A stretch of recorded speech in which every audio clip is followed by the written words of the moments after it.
Morning, everybody in the chat. Good morning, everyone who can hear my voice. Oh, wow. That group of voices in my head is still on mute, so y'all get to hear that group of voices soon. But yeah, I can hear them voices now. So you're saying we should mess with you until you start the stream. Yeah, okay. All right, so I can, I can fix that if I really want. Just click the button. Anyways, so good morning, everybody. How we doing? Ruh-roh. Ruh-roh, Shaggy. Yeah. What could possibly go wrong? All right, so obviously this affects you guys, so we could spend a few minutes and talk about this right off the bat. Which die are you referring to? So the charlatan's die that I was gifted. That is thank a you. wondrous item, common. It goes for your character. Okay. It's if your character chooses to roll a die, then whether to make it to gamble or whatever. I'm not quite sure how well it'll be useful, but it happens to correspond on the list as I rolled the percentile. But yeah, it's pretty much anyone. It's quite a bit here, so that'll work. Cool. I have to make a note to create an actual Excel sheet and figure out, okay, how many items can I pick from, or make a requirement. It's like you can either pick from either the common list or the uncommon list. So did I hear right? You said +1 to all rolls? Yep, that is a blessing the players for today, for the duration of the stream, and it does stack. So if people redeem that some more, for as far as the review for that, then that could happen. You can also do it, like I said, you could do it via bits, you could do it via direct tips, you could do it via channel points, and there's a whole list of things in there. The channel points are a little more spread out as far as, if you do this one, it's for the DM, if you do that one, it's for the players, and you have to specify which player is affected by it. That's so cool. It's kind of see how this kind of plays out. The full list, of course, is on the page. On the Twitch page, when you scroll down, there's a panel that has the full list of all of the options and how much of one or the other to redeem. Just have to make sure you put a message in there that you're redeeming for for whatever it is, or just generic bits. So that's so cool. I like it. Should be fun. Should be crazy. Should make for some interesting stuff. It certainly will. See how this affects gameplay. Oh, since we're here, I can read off the list just so everyone listening can hear. For $1 or 100 bits or 1,000 channel points, you can give a PC a D4 inspiration. You have to specify which PC. $5, 500 bits or 5,000 channel points. Heal a player. You choose a player to heal for a D10 hit points. $3, 300 bits or 3,000 channel points. Make a PC roll a nat 20 or an NPC roll a nat 1. So that can go a couple of different ways, especially on the channel point side. I like that one. $5, 500 bits or 5,000 channel points. Make a roll on the potion table, common or uncommon, and have a PC of your choice find that potion. Oh, nice. So that'll be, again, straight off the D&D Beyond inventory of potions. Another $5, 500 or 5,000 dollars, bits, or channel points. Wild Magic Surge. Roll on the Wild Magic table for the next spell that's cast, regardless of who casts it. Ooh. Let's. Yeah. Tractor boom. Wait, what? Wait, what was that one? That is Go over that one again. Wild Magic. That is the Wild Magic Surge. There was a table released not too long ago in D&D Beyond. I can't remember which book is in, but it's a Wild Magic table, which is literally it goes in with a particular subclass of sorcerer. Yeah. Anytime you cast a spell, you have to roll a d20. On the result of the 20, I believe it's it's a 1 or a 20, whatever the result is. You then go to the table, roll a percentile, and that's what happens as a reaction for casting the spell. Yeah, one of those is fireball, if I remember correctly. Das ist no good. One of them makes you speak in bubbles. So, it could be anywhere between the two. You speak in bubbles, but the bubbles are fireballs? No. I mean, that would be bad for a caster. That would be hilarious. Hilarious. Very, very bad. Depends on which side you're on. Yeah, that's true. Shrek doesn't know either. Let's see. $10 1,000 bits or 10,000 channel points is a gift from the tricksters, because all of you watching in chat are considered the tricksters and the influencers and the people who just like to mess with things. Make a roll on the wondrous item table, common or uncommon, and give it to a player.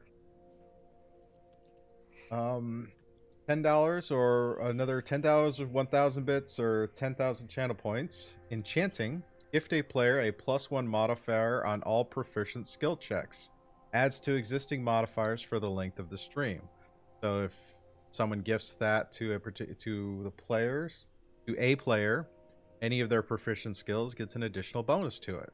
So Wow. that could make things interesting. Yeah. And yes, Shad, it would affect yours if you change your proficient skills from night to night for the length of the stream. All proficient skills if someone selects to gift it to you. Alrighty, $20, 2,000 bits or 20,000 channel points. Blessing, PC getting +1 bonus to all rolls and for the length of the stream. Another $20, 2,000 bits or 20,000 channel points. Wandering monster. Basically, I roll on the random encounter table for the environment and the level, and that's what you cross on top of whatever else happens that day. That could be fun or bad. No ghosts, please. Or what were those things? Just the Shadows. maybe a The Tarrasque, shadows. who The knows? shadows were the ones that dropped you down in strength. Yeah. No more shadows, please.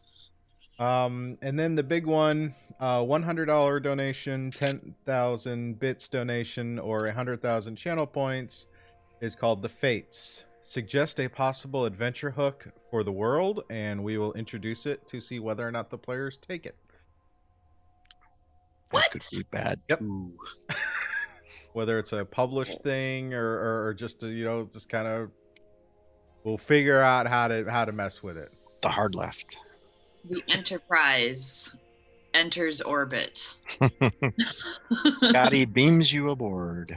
Well, there are a lot of people talking about that module called Spelljammer from way back in the day. Oh, and yeah. all Flying kinds of ships. craziness with that. Como? Have you not heard of Glasses Have you not heard of Spelljammer? No. Oh, It was basically the intergalactic expansion. It's like you start traveling from planet to planet. In fact, that's technically where the Illithid were actually originally introduced. In fact, if you've watched the opening cinematic on Baldur's Gate 3, that Nautiloid ship the Illithid is running, that is from Spelljammer. It's called a Nautiloid. There's a Spelljammer ship that is a giant manta ray with a huge city on top of it.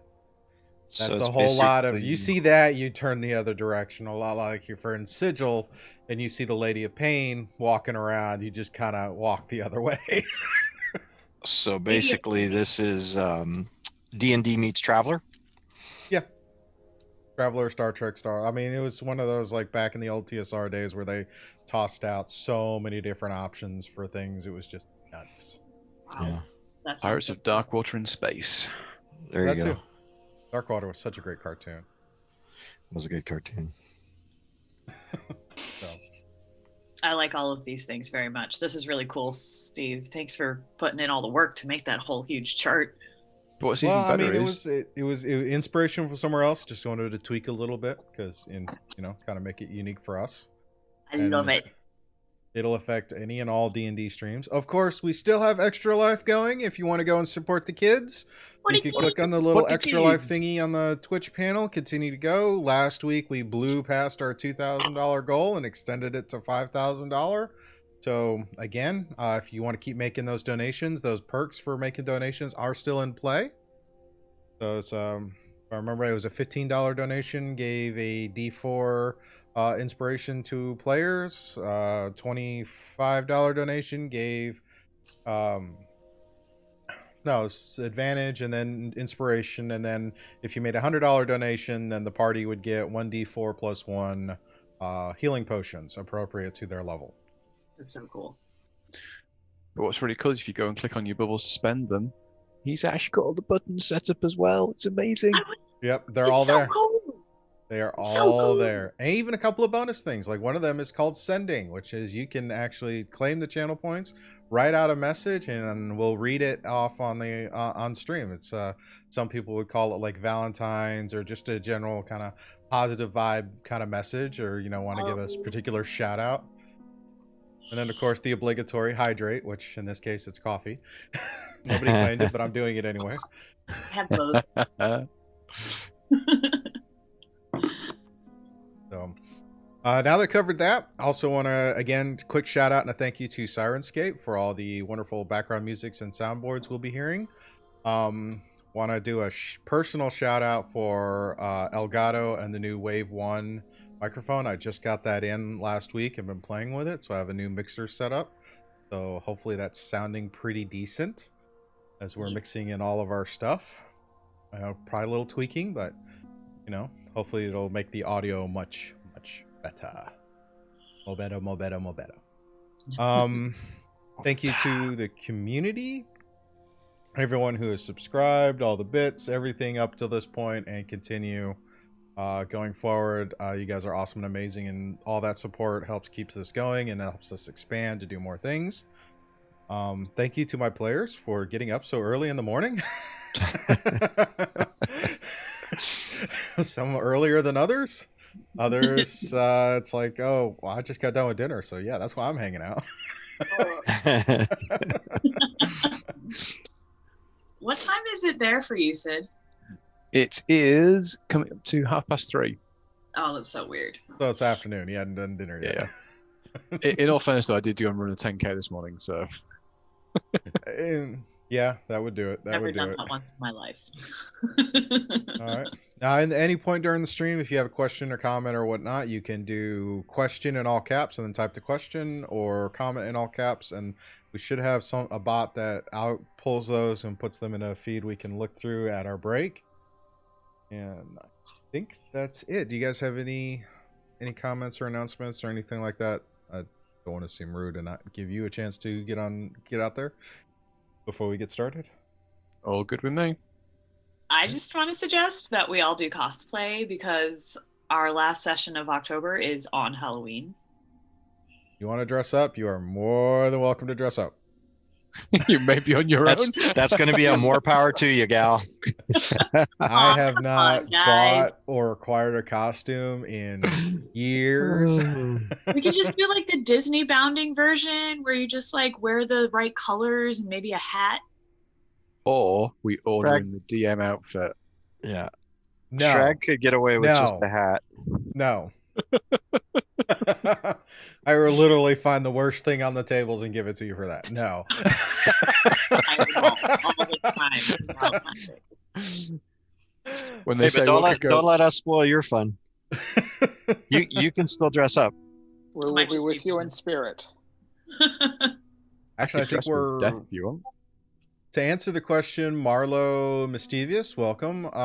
No, this has actually been this was started off as a charity one-shot, did back at the beginning of August. And after that, everyone wanted to keep playing, so we added some additional cast and started making this a weekly thing. I believe this is our 4th week, so maybe this is episode 5 if you count the stream is episode 1. My math is right. Yeah, that's it. Too early for math. I've lost track. Yeah, again, too early. We show up, we have coffee, we hang out. Love it. Don't forget the biscuits and gravy. Alrighty. Okay. That's going to happen after today. You started this.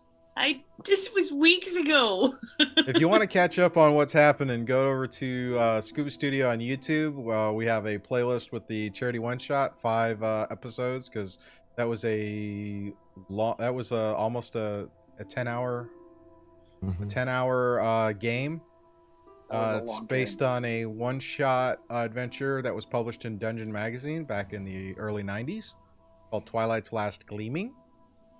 Since then, the party has, after completing that climactic battle, has been spreading the word that things are starting to get safe in the Twilight Gap.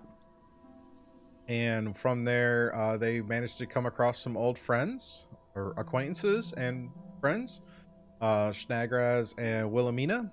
So they had gone back to the previously they had gone back to the Shadowfell to scout out the fortress and trying to make it more secure. They did manage to clear out any of the remaining creatures that were still there.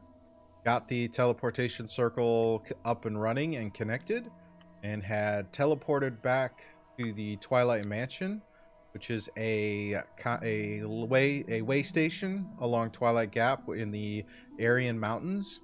It's a 2-day travel to go through the gap. Most merchants and stop in the Twilight Gap to rest and whatnot. This is an Arctic region that they're in, so it's just gone past summer, so now we're in the long night of winter. Average daytime light is dim light. Night, of course, is dark. 2 major cities on either side of the mountain, and we'll just use the names from the module at this point. So they collaborated to create the Twilight Mansion and this layover. Sir Xandergul is the individual in charge. He's a retired military man. His soldiers are trying to keep the peace. The party reappeared in the cellar of the Twilight Mansion, where his former mage had a workshop and the beginnings of a teleportation circle. Snagraz, our goblin wizard, who managed to love and crave research because through the aid of his book, managed to put together and complete the circle and connect it to where the party can use it to teleport to their fortress hideaway in the Shadowfell and potentially more places as they expand and explore the world. Like I said, we left off, you guys had just returned to the mansion, went to your rooms, got breakfast, hung out with Jingle a little bit, and got your morning blessing of 10 temporary hit points because y'all have been so nice to Jingle and he continues to be nice to you. Always good. It's all right, Marlo. You just hang out with us. You'll pick it up as we go. See how things play out. I feel like we need to bring a gift for that little chap. We need to give him some love. Jingle is happy if you typically provide him with like the sweets and whatnot. Anari and Obsidian have been doing that pretty regularly since they've first met him. Cool. Let's keep an eye out for those then. All right. Do you have a picture of Jingle? I do. I do.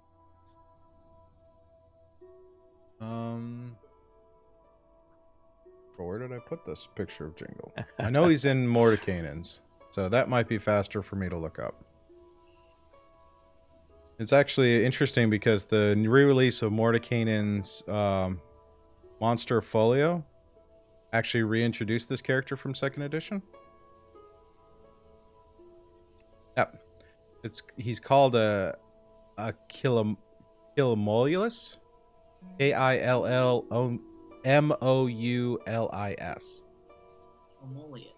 Kilmuli. Doesn't sound super friendly. They're not bad. They're actually kind of cute. I was gonna say, if you stay on their good side, they can help you out a lot. If you're on their bad side, the reverse is true. Yep, I do have that picture here.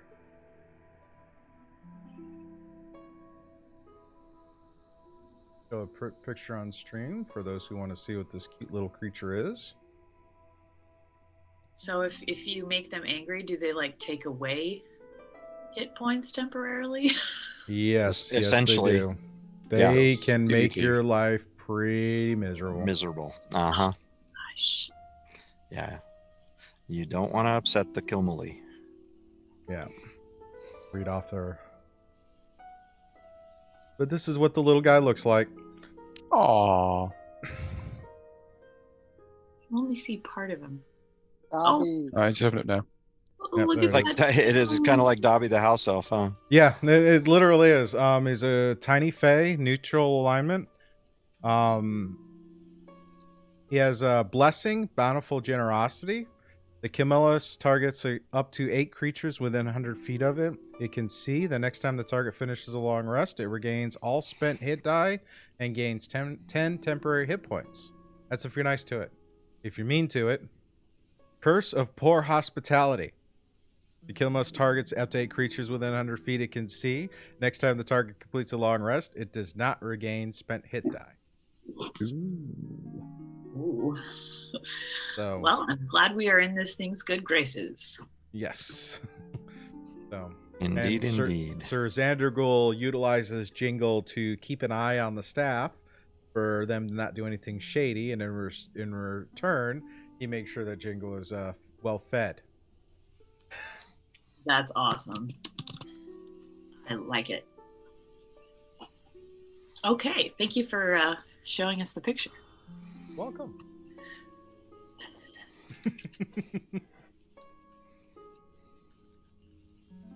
Context is a wonderful thing. Do we have the whole mansion cleared out now? Oh, the mansion's been cleared out. Cool. In fact, if you have your Roll20 up, so I'll move you over to the mansion. Let's see, this is. Oh yeah, here we go. Is the link for Roll20 in the chat? Should you just go into you should be able to log in and should be roll20.net. able to access the game. Just log into Roll20 and then just access the Twilight's Gleaming. Sorry. No, you're fine. You're fine. Archie blows. I think I still need to bring. Yeah, I need to bring over those extra characters.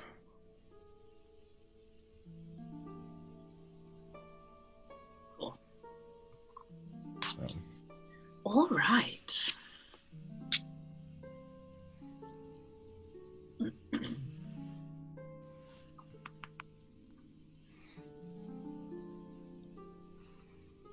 Mm-hmm.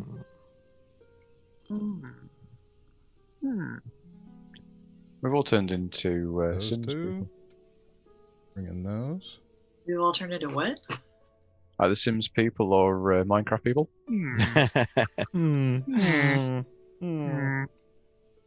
Okay. That's funny. So everybody else can see this is the mansion. Oh. And I was going to say, since we know the layout and the mansion, do we need the vision, the point of view aspect? Most of it should be well lit, so let me make sure. No fog of war, please. Ooh, Ah, there we are. I haven't seen the mansion yet. Wow. So dining area is down here, right? I like this little courtyard. Oh, the garden. Yeah. It's And pretty. this is the first level, correct? Yes, that is the first level. Yeah, because I recall our rooms were up in the upstairs. Yes. All right. Alrighty then.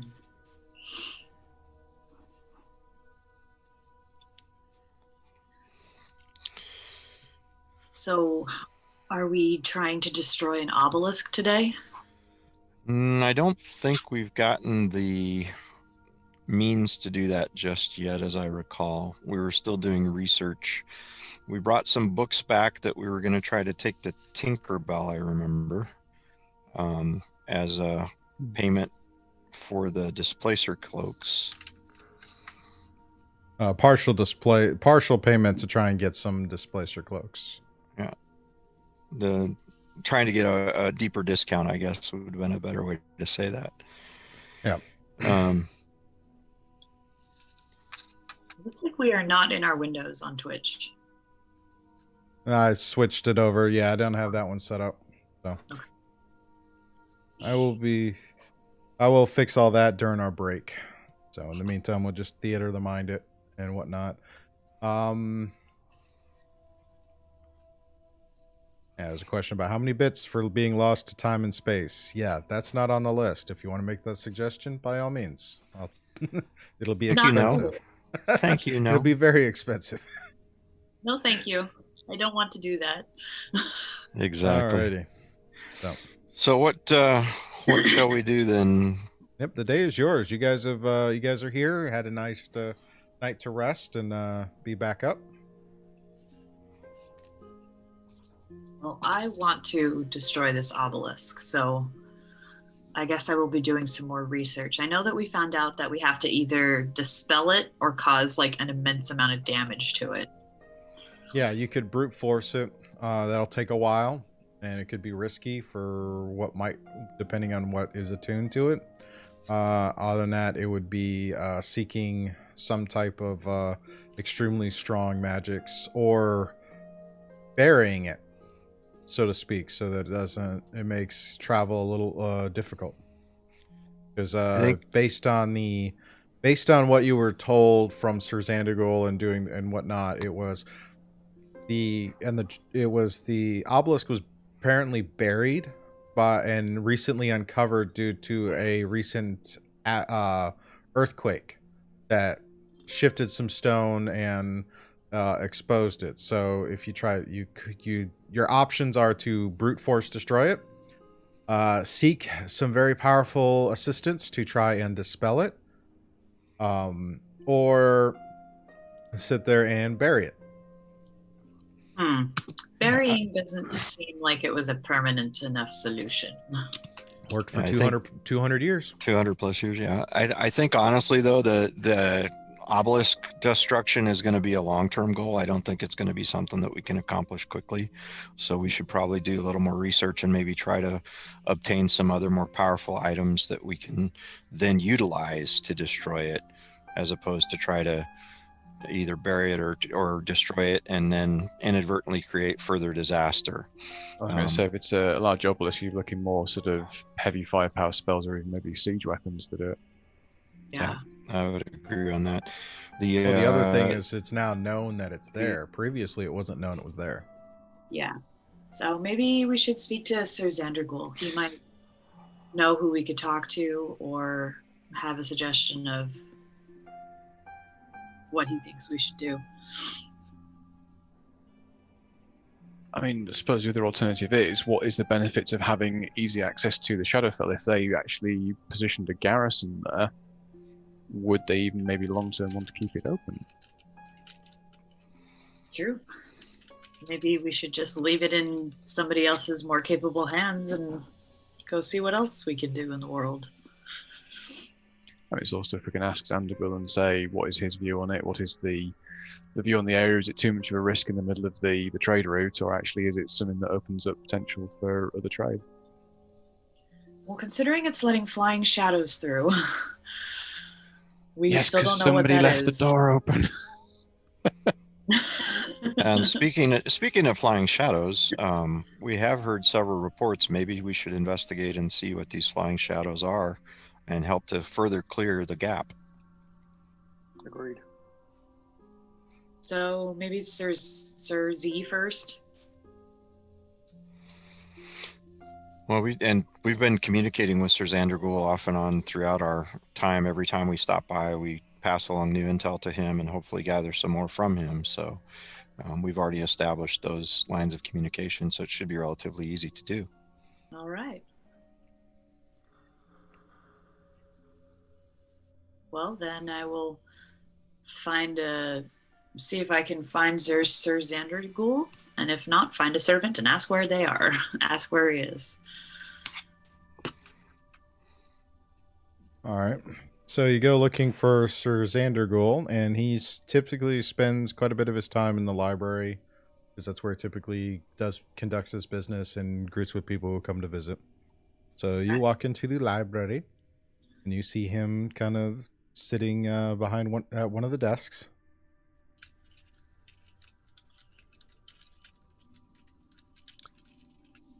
Knowing who we're meeting, Shrag's going to give himself a little shudder, and he's going to be wearing a nice sort of ornate sort of mage's robe again, same as he wore when he first met him. Does it like magically change, or does he go change his clothes? No, magically changes. Oh, that is very a useful tool. He's going to get his little glasses and sit them onto his nose as well. Could try at least look the part. Very nice. Do you still have the giant hat on though? Oh yeah, the hat doesn't change. Unfortunately, well, not unfortunately, but that is always there. Big red, floppy red hat. Yeah, I imagine that hat is always going to be around. Unless something goes horribly, horribly wrong.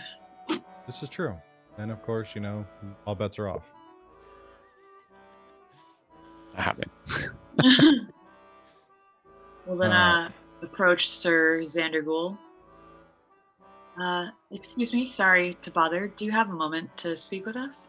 Yes. How is your investigation going? It's going.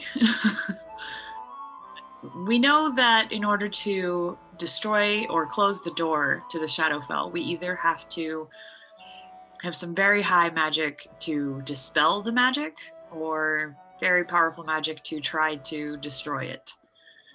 At this point, I think either of those options is a little above our wheelhouse.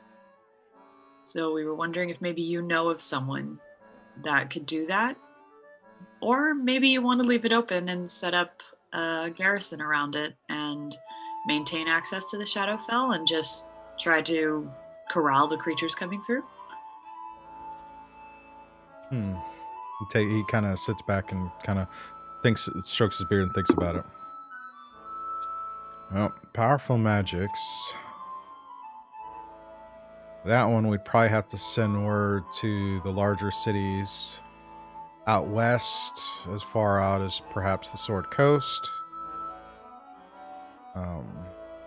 East would probably be across the sea to try and get some assistance there. As far as more of a garrison, I'd have to consult with the guild masters in the cities to see if they'd be willing to justify the expense to bring in more to bolster the garrison. Both options are going to take some time. Heading out to especially travel out to the Sword Coast is going to be kind of a interest in a proposition, because that is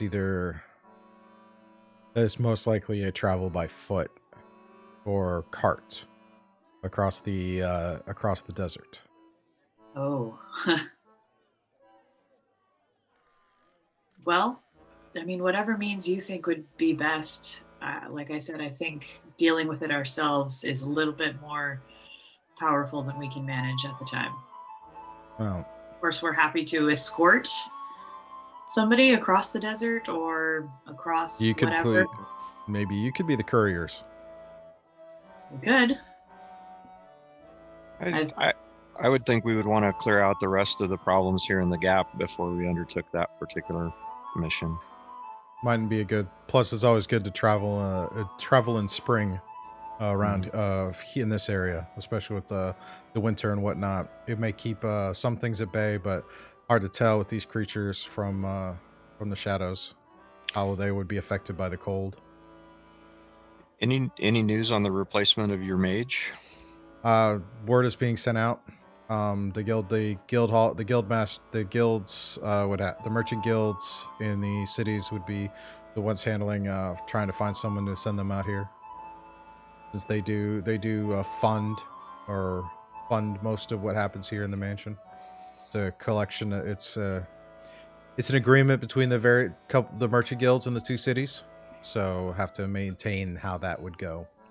I imagine there'll probably be somebody within the next few months at the latest There are some there are always promising mages, but unfortunately none of them are at the skill for handling the gate as you're asking. Well, what else can we help with around here then before we get started? There You could been probably any additional reports of that flying shadows that we've been hearing about? There've been a few bits and pieces, but it hasn't been very long, so nothing really significant from your last report. It's only been a day or a day or so. There have been sightings of various creatures along the path. Next set of merchants will typically come every few days in the winter. So taking patrols to walk the gap or to at least check around the obelisk for any creatures that could be coming through would be probably the best recommendation he would have for you guys. Where was the area of the last known sighting or report of that flying shadow? It was traveling north to south from the northeast to southwest toward the same direction as the obelisk. Might be something worth undertaking. When we do go to fetch somebody more powerful from one of the larger cities, do you have people here who can maintain watch on the obelisk? Because I have a feeling things are going to keep coming through as long as it's open. Oh, it can send word to the cities to send in more to reinforce the garrison here to handle that. That is pretty much the only thing we can do. That would take a few weeks to marshal and get sent over. So if you guys are good with sticking around at least till then, and then once confident that the garrison is, because we've only had a light garrison here, because most we've been worried about is the occasional giant or an owlbear or whatnot. These creatures are definitely a shift in what we need to prepare for. So that's going to take a little bit of time to gather the resources to bolster the garrison here. Yeah. Would be a shame to regain control of the gap just to lose it again. So we'll do whatever we can. Okay. So shall we go hunting beasties? I think it would behoove us to go and investigate for certain. Agreed. Yeah, that's thorough. I am very curious as to what this flying shadow is and eager to rid poor travelers of its menace. Yep. All right, so Steve, if we're going to be out and about, I do cast Druidcraft to determine the weather. Of course you do. Normally you have it ready. Normally I do. But it also does not take me long to find it anymore, because for some reason I'm in good practice to look it up. Be nice. We'll use the big die for extra life I got. Woohoo. Ooh. For the kids. Okay. It's actually going to be unseasonable. It's going to be a bit warmer today, but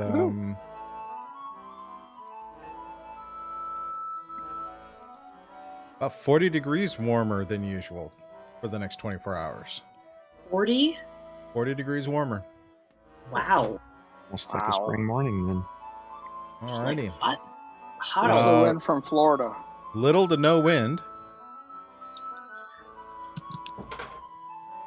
And no precipitation in the forecast for the next 24 hours. Well, that's good. Sounds like a good day to go hunting. Yes. Go hunting. We go hunting. I'm going to take a swing by the shops first and drop some of these books off, see what we can get for them. Well, it's going to take about a day of travel to walk through. So. Yeah. Oh, right. The mansion's midway between the two cities, so it's a day either way. I say Tinkerbell can wait then. Yeah, that makes sense. Let's That hunt. sounds good. All right. So go ahead towards the last known area of report. Okay. Yep. 。 . 。 . 。 . 。 . 。 . 。 . 。 . 。 . 。 . 。 . 。 . 。 . 。 . 。 . . 。 . 。 . 。 . 。 。 . 。 . 。 . 。 . 。 . 。 . 。 . 。 . So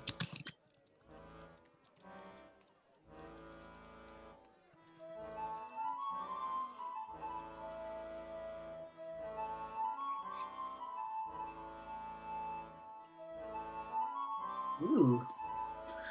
I wish my computer was fancy enough to do a background. It probably is. It's not. You should be able to do virtual backgrounds. Every time I try, it says, and wait for it. Your computer doesn't meet requirements. Prepare a green screen behind you. To use a virtual background without a green screen, your Mac OS version needs to be 10.13 or higher, and your processor must be in blah blah blah. So yeah, no. Hey, you see, if Julian was here, you'd know what we'd be saying. We'd be saying, "Well, that's what you get for having a Mac." Don't start that. That's what she gets for having a really old operating system, which I will help you fix. Yes. We'll spend time doing tech after that. Like I say, Obsidian Alrighty. doubles as tech support. Bring you guys over to the gap. You can They'll Shall we transport see it. which ones are joining us today? Yes. Gotta see if Shrag gets to ride anything today. oh yes, the See if Larry comes to join us. That's so weird. Oh, The screen is half black. Yeah, you're you gotta Oh, I turn. know You gotta why, turn and look. yes. You gotta. It's only showing your point of view, so you Yeah, gotta turn it's and look. daytime though. I wouldn't have expected that. Ah, good point. wow. Somewhere in my notes, I have our marching order that we had established. Are we continuing with that? May as well. Works for me. it works.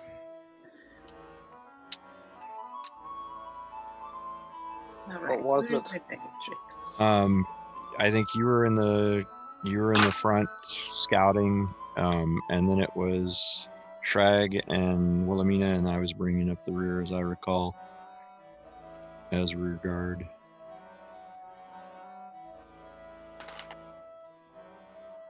How do I get up front? Does You that want sound the about front? right? Sure. Yep. Good to What? me. You were at the front because you're a sneaky scout man. Thank you. I'm awake. We can switch off if you want. Doesn't matter to me either way. I can take. Nope, I'm good. I'll take a little bit of a lead on you guys then. If I'm gonna, I don't want you too far out in front, but 10 or 15, 20 feet, something like that. that works. Get you guys 26 within on my the aura stealth. at least. Nice. So in a fairly open pathway, you can barely tell. He's just hopping from spot to spot to spot. I'll hide on the side. That works. Does that help your narrative a little better? I mean, if you're jumping up on the side there, because this is a kind of a carved walkway or pathway Mhm. that's through. The upper edge is is where the tree line is. Too much further into the tree line would be considered difficult terrain. No, we're good. That works. For some reason, I'm picturing Kronk from Emperor's New Groove, like.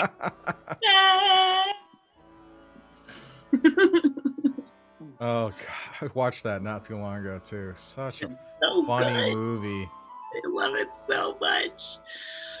I'm in my 30s and I still quote that movie like once a day.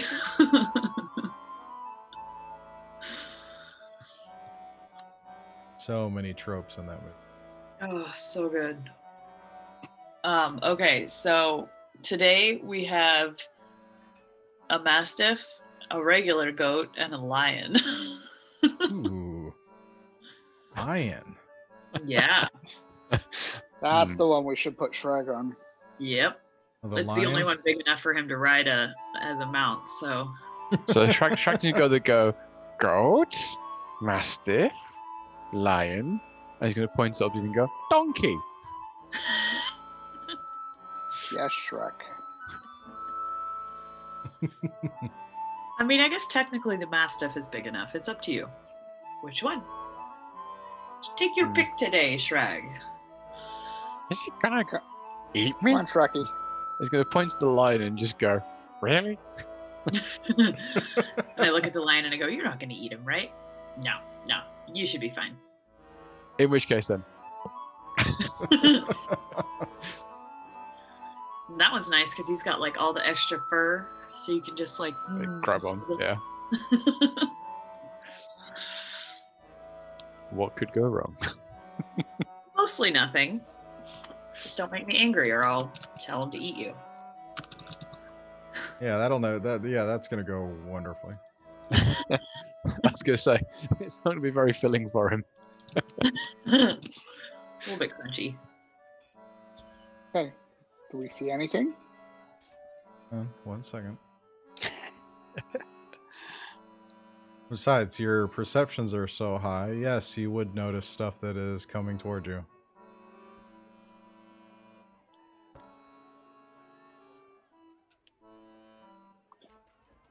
Need to What figure do out how we to get see my today? passive perception up this high on my other characters. Yeah, it would be nice, wouldn't it? Yeah. Boom. Now everybody's visible again. Okay. Alrighty. Okay. So, you guys are all coming down the path.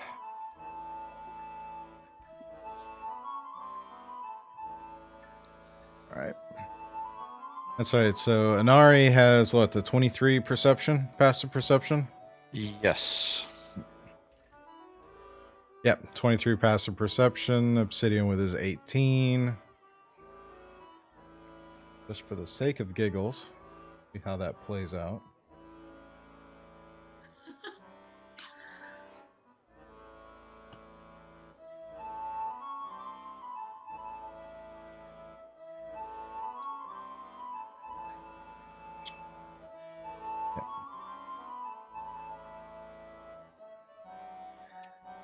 Yay, Sunday.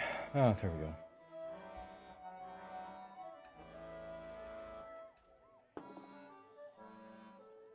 Creature? Forgive Not us, supposed it's to be a too early giraffe. in the morning.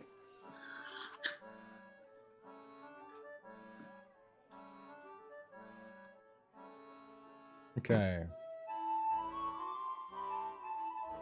Yeah, that should be right.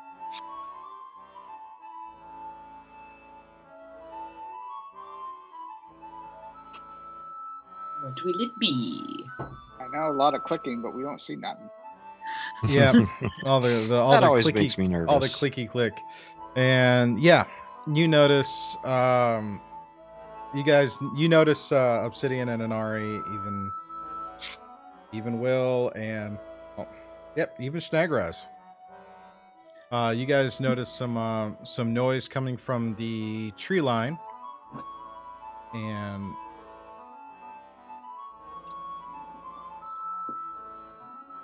Hold an action if I see something hostile to fire a bow. all right. I'm gonna ready up a 5-volt. Already my longbow.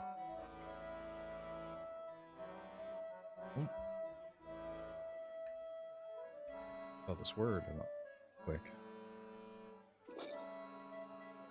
Remores. R-E-M. No. No, not that one. Not that one. Dragon. We found the shadow thing. It's the large shadow dragon instead, Shad. Oh God, no. Is Trask spelled with a K or a Q? Well, if somebody's actually got the magic item of the scroll of summon Tarask from the new book, that would be quite scary. It would be. It would be hilariously scary. Yeah, that would be terrifying. That's Rat when is spelled R-A-T, Scoob. Rat. Oh, we're so funny today. Yay. Well, I'm Oh, we're also so kind of funny. looking at my home game DM who's in the chat because he let slip that somebody in our world has a scroll of Tarask, and it's somebody we have met. What could go wrong? And we're That's like, just not right. cool, that's fine. Yeah, I was reading back over its stats again the other day, and it's like, nope. Nope. I'd say burn it with fire, but I don't think that would really work. Nope. They're mean. Yeah. So what you hear coming out of the tree line from behind is Oh, a set of creatures that seem like manta rays that fly through the air, but with these horribly fanged mouths. Ugh. For those of you who had the readied actions, let you take that, and then we'll do our initiative roll and go from there.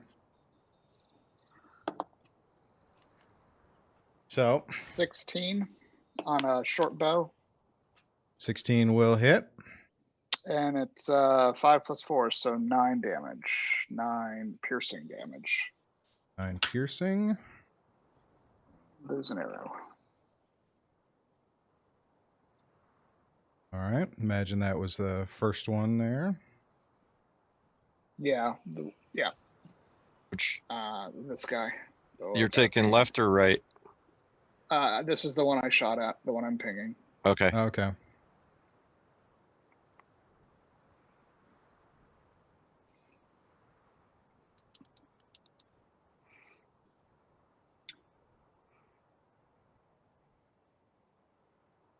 Could I tell at all, did that arrow look like it made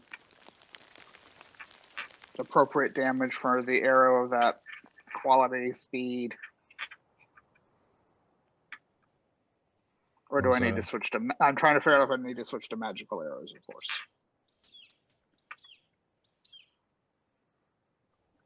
No, it did damage. Or can I tell? Okay. So I do see blood fly. Okay, good. Yeah, a little bit. Good a bit.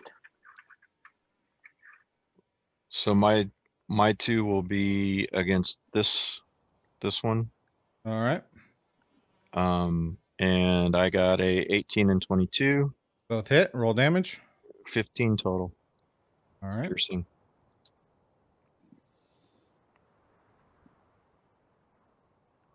All righty. Will and Snagraz, did you have anything prepared? Yep, I had a firebolt. Now I didn't roll particularly high, so I've added one of my D6 inspirations we've got. So I'm with +1 for this session on a 19 to hit. That Nice. will hit. Which one are you targeting? Oh. I'm going to focus on the one that Anarian's been shooting arrows at. Alrighty. Go ahead and roll for damage. And that is 10 points of fire damage. Okay. Will? I did not say that I had anything prepared. Alrighty. So- Well, in that case, let's roll initiatives.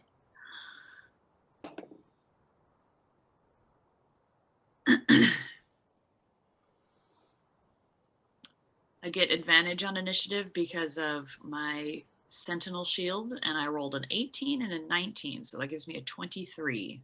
Nice. Very nice. Nice, very nice. Actually, sorry, just double check So that 23 +1. you said, Will? Oh, does the +1 count for that as well? Well, that's what was your final initiative roll? If it's a +1, it's a 24. 24. Okay. Obsidian, what'd you get for your initiative? With a +1, now a 19. All right. Anari? With the +1 will be a 21, 30. Okay. Snagraz? So just double check, is it the +1 to all proficient skill checks, or is the +1 to all It's rolls? +1 to all rolls. Ooh. Does that include damage as well, then? Yes, it does. Oh, I didn't include that on damage. In I which didn't case, then, That's all right though. Come next Yeah. round. yeah. Just want to make sure, because that's what I was thinking. Make sure we cover it next time. Yeah. I'm Good thing you asked. initiative 12. Cool. I like this +1 to everything thing. Yeah, thank you, whoever did that. Yes. We thank just you. have to remember. Yeah, That's always the trick, isn't it? I have it across the top of my notes page for today.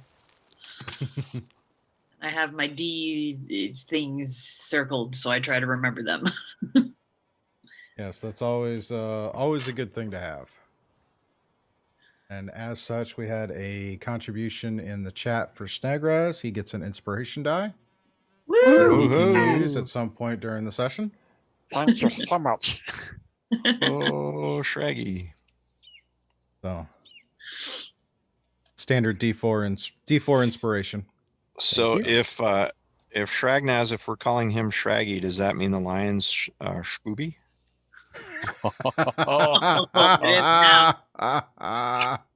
It is now. All righty. Okay, so with that, Will, you're up. Okay. So I tell the lion to follow Shrag's orders. Sorry, early. So remind me again, what pets are now out? A lion, a goat, and a mastiff. And the goat and the mastiff are just going to be on my sides in case I get overwhelmed. If anything gets within melee range of me, they will attack.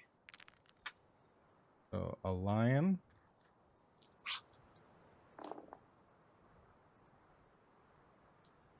Goat.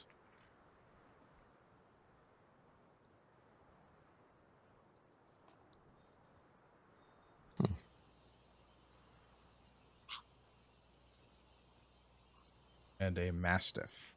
Yes. I think it's really funny that a goat is a higher challenge rating than a mastiff. Probably comes from the attitude with it. Yep. It's those horns. It's the bad attitude and the horns. Let's see, and Will, all of your creatures go with yours unless you're telling the lion to listen to Snagraz. Yep, it's Scooby and Shaggy right now. Oh God. This is just too funny. All righty. I am going to guiding bolts the dude near me with a natural 20. Oh boy, that's gonna be fun. All right, go ahead and roll it. What's the damage? 24 damage to start. Mm-hmm. Give me the total damage. Okay, so 27 plus 6 is 29, plus 6 is 30. 35. Holy shit. I mean, shoot. Plus 6 is 41. All right, so 41 points total. 42, including my plus 1.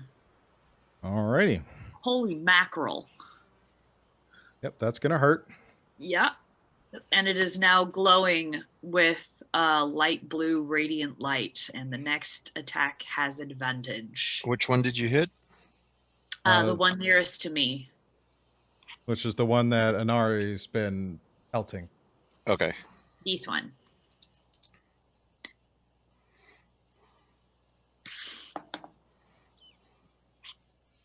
So yeah, it's not looking so hot. That was a lot of 60s I just rolled. Anari, you're up. All right.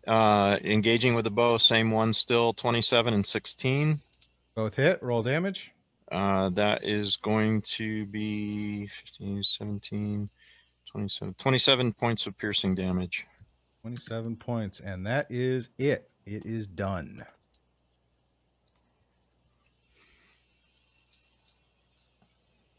All righty.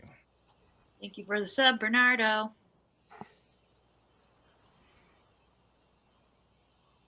All right, 1 down, 3 to go. Woo! All righty. So, Obsidian. All right, so I'm going to move a little bit closer. I'm not, and can't get into total range for melee, but are these like flying? Yes, they are. How high up? About 50. They're about 10 feet off the ridge, so probably about 20 feet from off the ground from where you are. All right. So bow, I just used my short bow at this point for 25 to hit, and it was 4, 8 plus 1, 9 damage. All right, same one you hit last time. Same one I hit last time. All right, so 9 damage.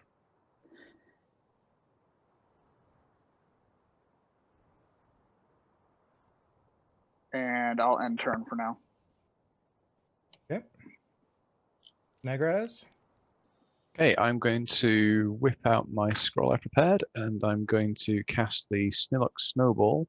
I'm going to mix it up a little bit. As I cast it, it's actually going to turn into balls of acid. Ouch. What? So, Do that? I can change all my elemental damage. What? So that's going to be a Dex 15 save, and I'm going to go for... This one's looking a little close, so that's sort of the one that's just off the ridge on the lower level. Yep, the one that Obsidian's been shooting. Yep.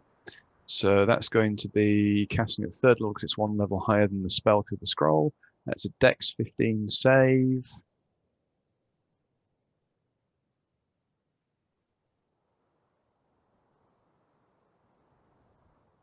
And that will be...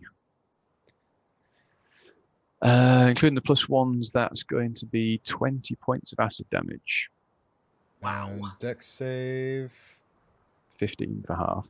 Nope, it fails, so full damage. What's the full damage on that? So 20 points damage full. Alrighty, 20 points damage of acid. All That's the fun. awesome.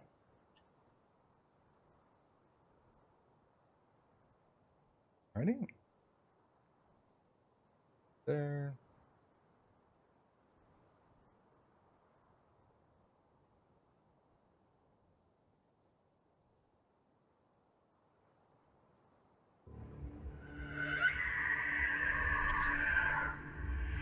That should help with that.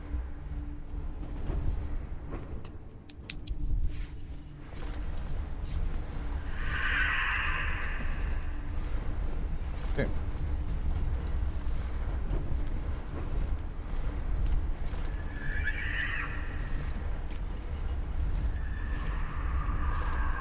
Bring that down a little bit.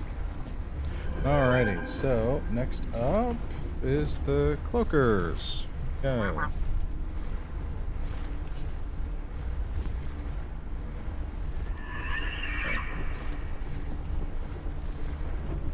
Oh, that's nice. You can see Anarian's aura. Oh, and Obsidian's too. That's awesome.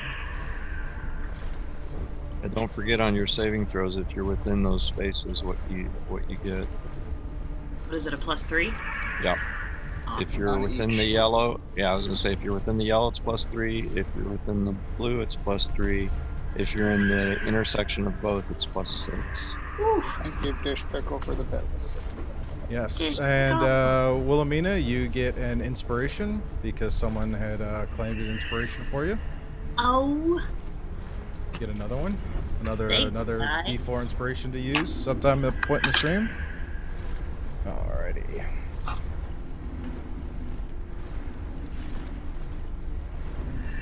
Ooh. Okay. I saw that. That was not nice. Dish pickle, I don't know. Nope, Dish Pickle claimed a no. wild magic surge. No. I'm scared. Dish pickle giveth and he taketh away. It does. Oh, mercy. Going to be You notice interesting. he's gonna waited be till after the very sessions are over, interesting. so we can't have retribution. That's okay. We'll You just can wait till the next season, and we plan the next run of next run. Damn right. We have long memories. I'm going to say the mods don't forget, we just make notes of things. Recently I just watched rewatched an old interview with Carl Urban where he was doing a bit for The Boys, and he was talking about how while he was on the set filming Lord of the Rings, Viggo Mortensen had played a prank on him by calling his agent saying that he wouldn't get on a plane because he didn't have red socks or whatnot. A few years later, he was doing an interview circuit for another film, and Viggo was supposed to be interviewed the next day. So Urban's like, all right, well, I want to go visit Viggo's farm because he has his goat farm now, which totally screwed up the interviews for the next day. But that was like a 5-year wait to get back on a prank. So I'm taking that as inspiration. It'll come. You just don't know when. Yeah, that's cool. But yeah, the wild magic surge. Okay, so Need everyone to make a wisdom saving throw. 40s. Oh no. 40. Okay, so So again, anybody within the yellow gets +3. another Don't plus forget one. your plus for- one. And don't Yep. forget the +1. Yes, true. So that's 16. And just to make doubly sure, I'm going to use that generous D4 I've been given today and add that to it as well. All right. Yes, and I'm going to use one of my d6s. Say 3, so that's going to be a 19. 22. Did anyone get below a 13? Nope. No. Alrighty. We went overkill. That works there. So this one is going to move over to Obsidian, and he's going to cast Phantasms. So now instead of 1, it looks like there are 3 coming, 4 actually, coming at Obsidian. Uh-oh. And then it's going to attack with 2 attacks. First is a swoop down and do a bite. This is going to be a 19 to hit. Beats it. Alrighty. Going to be 10 points of piercing damage. I use Uncanny Dodge to half that. Alright. Thank you, Mayflower. Oh no.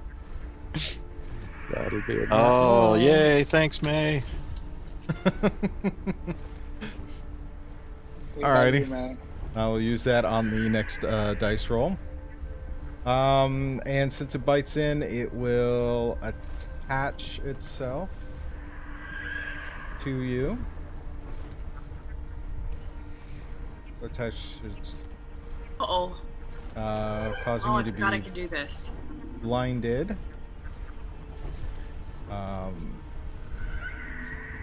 And it is You going just got a hug. At least something loves me. How does that grab you? Well, sort of like that. it comes in and grabs you on grabs you on the head and kind of attaches itself.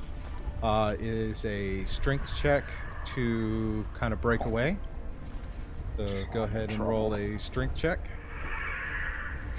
I love these dex-based characters. Yeah, because all I have is a +0, so whatever's the die plus my 1 over there. +1. Nope, I'm using another inspiration die on that. And our +1 has turned into a +2. Thank you to Dish Pickle. Oh, nice. Thank you, Dish Pickle. My goodness. Making up for that wild magic surge. So is that, we can stack them, right? Yeah. So, Yep, 10, they will stack. 16. 16 just barely breaks the hole. Oh. Most excellent. How And- far away is Obsidian from me? Let's see, where are you? I have to turn to look. Both. So, We can move through friendly spaces, 30. correct? Yes, she can. Okay. 30 feet, so that would be a full move. Okay, so it attacked. It tried to bite. You broke free. It rises itself back up. It swings around with its tail. It's going to miss because of the nat 1. What? So Yay, May! Thank And you. it hits the wall and hurts itself, right? It is there are from- 4 of them there, so you don't know which one does what. That one should do something. It missed you. Problem is, if their nat 1s are worse, that means our nat 1s will be worse. Our nat ones are always worse.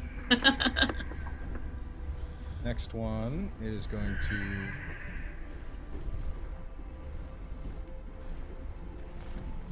to move over towards Snegraz and the lion. Oh. And first thing, again, everyone roll a wisdom saving throw. Rude. No kidding, right? That was all looking so wonderful as being a nat 20, and then it shifted over. Ugh. It's going to be a 5. 18. All right. Dirty 20 for me. I'm going to burn an advantage on that one. 28. That's now moved to a 25 from a 7. Wow. I'm burning that advantage. But, use them before we lose them. Yep. Yeah. That works. That works. So did anyone get below a 13? Nope. Nope. Okay. That is another one off the list. It's going to cast its phantasms. So there are now 4 of them that appears to be surrounding Snagraz. Oh my gosh. So there, it looks like there's 8 of these things flying around us. Or there are 8 of these things flying around us. Roughly, yeah. So it Which- looks like there are 8 of them so far. This one's going to come down, and since it's probably going to make its attack on the lion first. Because the lion is the bigger creature. So it'll swoop down to bite the lion. That's going to fail. And as it comes back up, it'll try and lash with the tail. That's not going to work either. So I would send you the stats for a lion, but for some reason, Zoom has decided I only get to chat with Steve. It's fine. I've actually, every time you bring a creature out, I'm actually slowly adding bookmarks for the D&D Beyond's screens of creatures. I've got a little like zoo going on now. That and love I it. can I I love can it. see the basic stats when I click on it and roll 20 because hopefully you guys the stream version of roll 20 on the stream is my view, not the player view. Totally So- not looking at it. So keep that in mind. Oh, I guess I shouldn't look there then. Yeah, So- only looking at the chat. No, looking at Twitch. I have to look at the chat. Well, you can do the chat as a pop out. Yeah, well, Oh. that's what I'm gonna have to do then. All right. No looking at DM screen. Okay, so the last one that's still alive comes over. One more time. Wisdom saving throw for everybody. Will, your friend is wishing us some wandering monsters. I'm not sure about that. No! Why? Ooh, okay. Wow. When isn't a good time for wandering monsters? That is true. Every time's a good time for that. So 5, so that's 19. Whoa! So what, those +2s and the +3s are really helpful today. Yeah. All right, so anyone below a 13 for the sake of argument? Nope. All right. Well, I had, but then I rolled a 12 on my D12 inspiration. Oh, wow. Pulling out the big gun on that. Because I rolled real bad on that one. Well, that's fair. That's fair. All right, so what it was is we're using the moan feature of the cloaker. Each creature within 60 feet of the cloaker that can hear its moan that isn't an aberration must succeed a DC 13 wisdom saving throw or become frightened until the end of the cloaker's next turn. If the Oof. creature's saving throw is successful, the creature is immune to the cloaker moan for the next 24 hours. Okay. Alrighty. Next up, he'll cast his phantasm. So now it looks like there's another 4 there swooping around Wilhelmina and Inari, and it is going to attempt to attack Inari.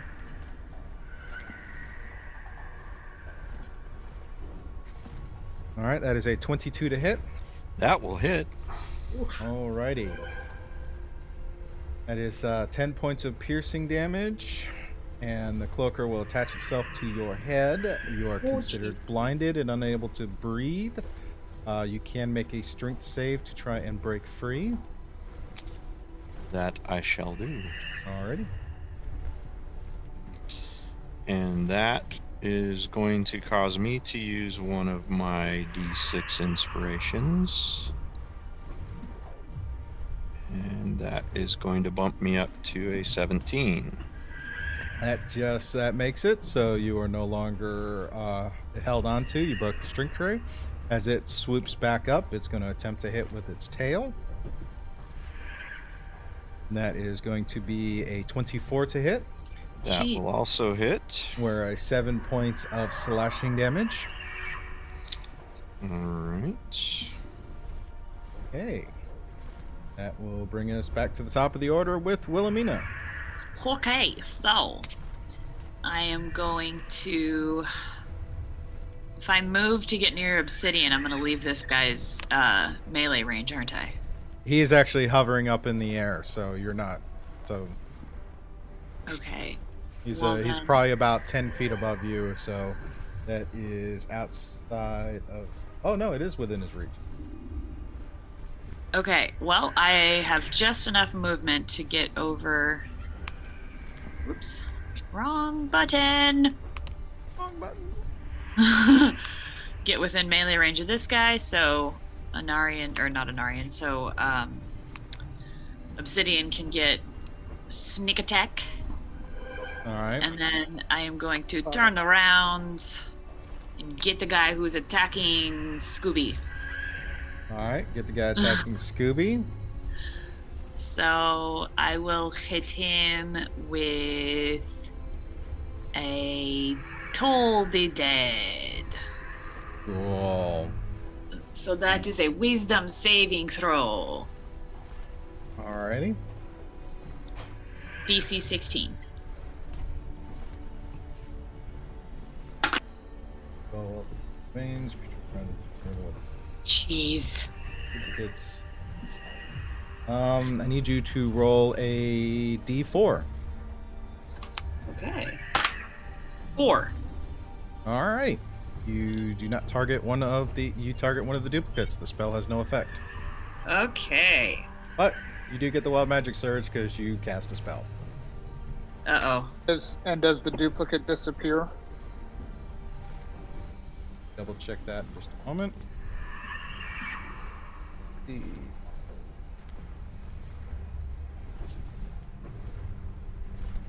Wow. Huh. I've never seen that before.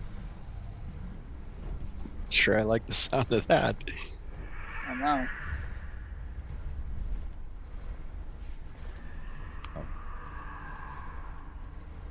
Well, all right. Oh, I do have it. Okay. Okay. So, 1d6 flumps controlled by the DM appear in unoccupied spaces within 60 feet of you and are frightened of you. They vanish after 1 minute. Once. Love it. Oh my god. So we're fighting and we suddenly all feel very calm. Because flumps eat emotion.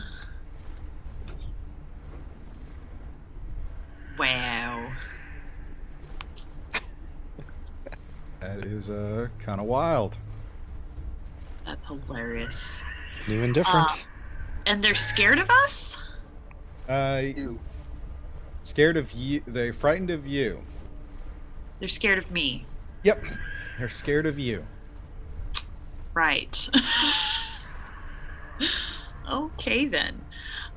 So again, my mastiff and my goat are just waiting in case something tries to melee attack me, and then they will bite.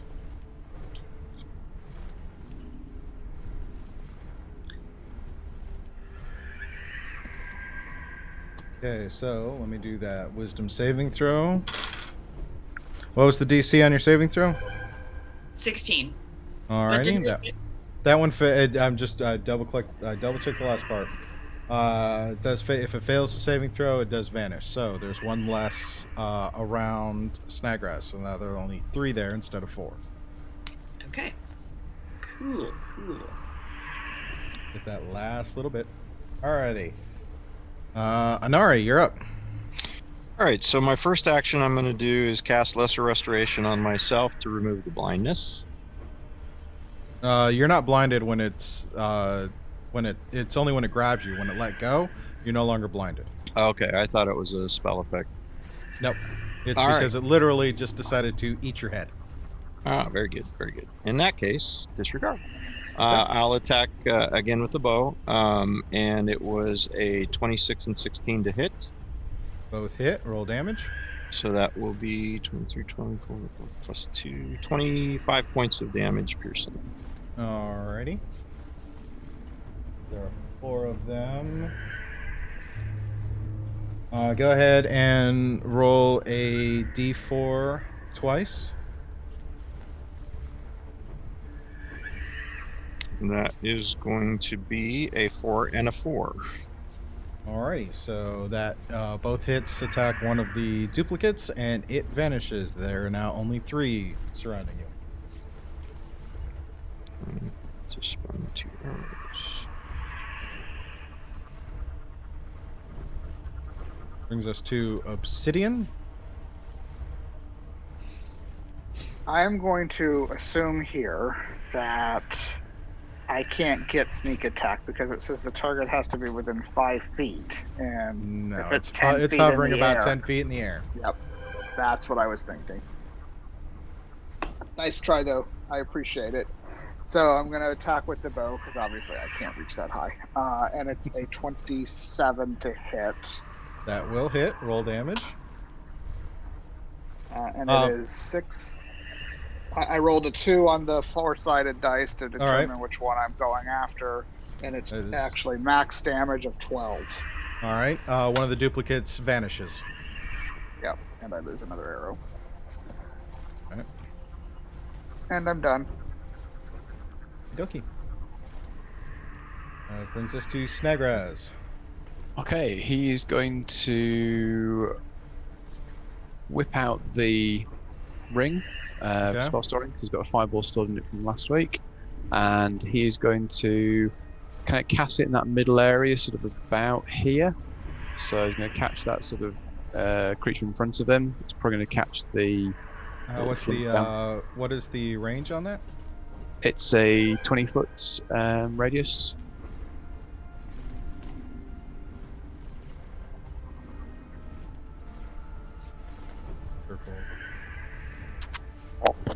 Isn't that going to hit an Aryan too, though? Well, that's fine if I'm putting it a bit so it's down here somewhere, so it's going to sort of catch the edge onto creature, and then it's going to catch from the flumps as well.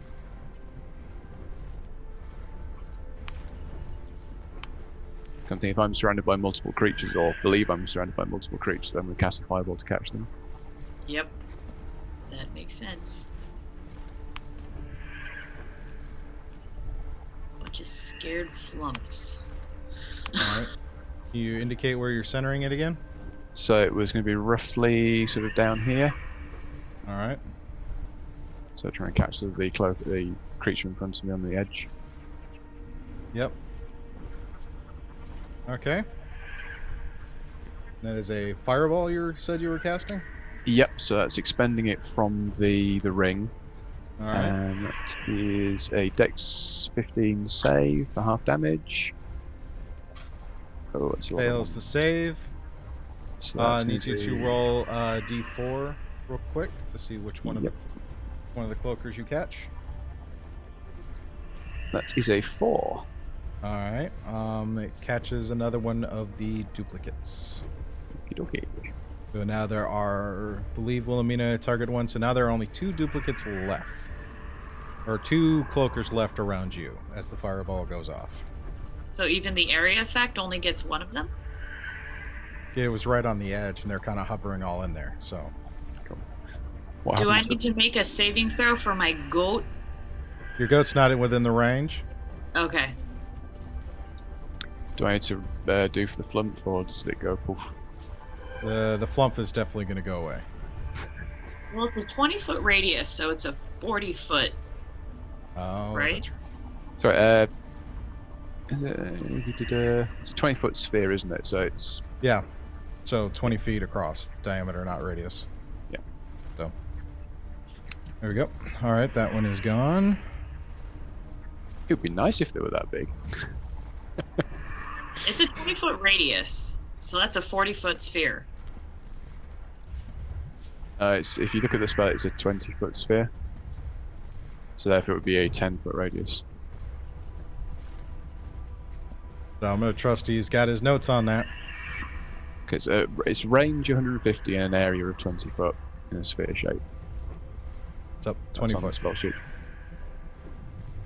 Okay. Alrighty. Ooh, got some more bits flying in. Oh my goodness, dish pickle. Another wild magic on the next spell cast. Unfortunately, Snaggrass had already been casting his spell, so it does not affect him, but the next spell cast will affect that. And a potion for Anari, which I will roll in just a moment. Thank you, thank you.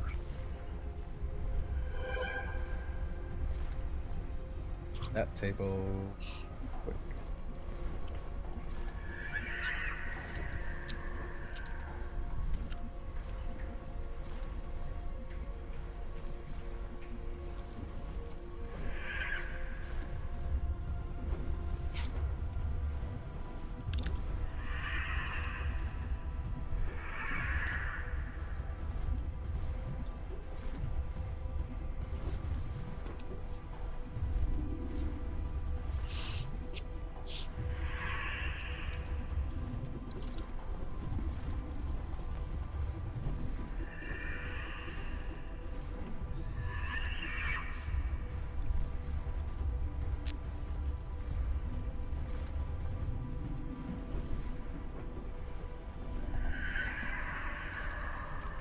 Nari, go ahead and give me a D10. Roll his easy for me. D10, you got it. 8. Okay.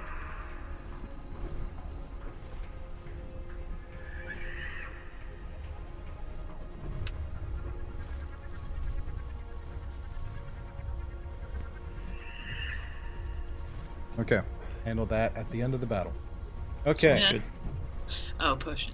The end of the battle, handle that. Alright, Quooker A is going to move in and attack. Gonna try and attack Obsidian again. It swoops down.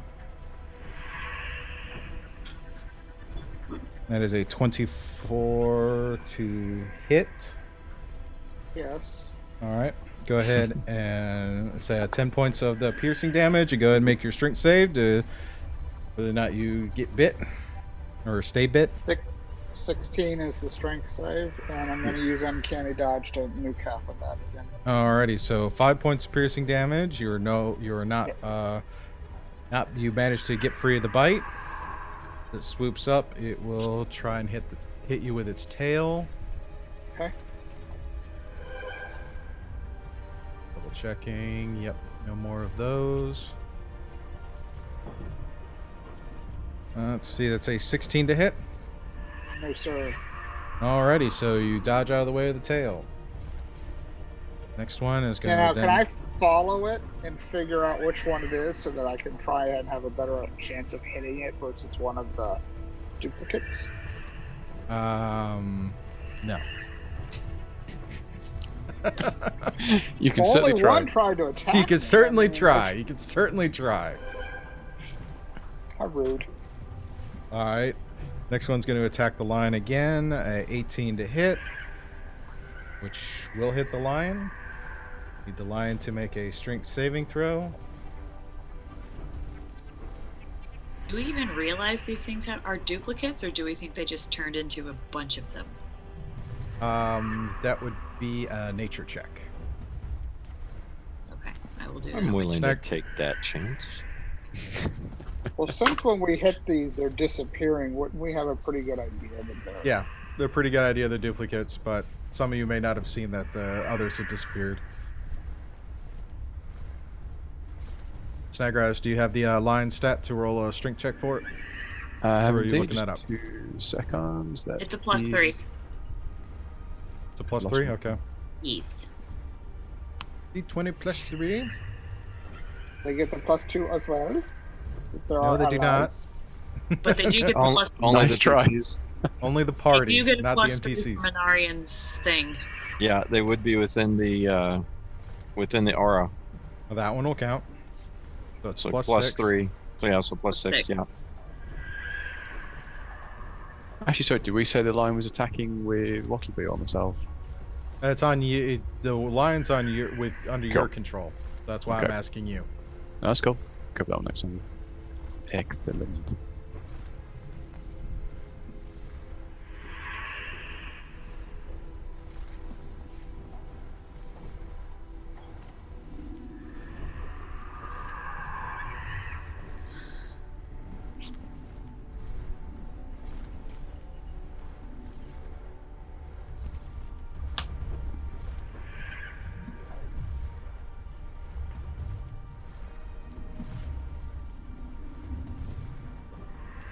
And then And I know.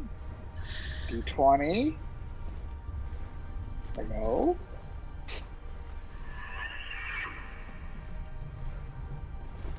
Track. Sorry, but everything's frozen to bitch. 2 seconds. Ah. Oh no. The Wonder- cloaker's got him. The cloaker's blinded his computer. Oh no.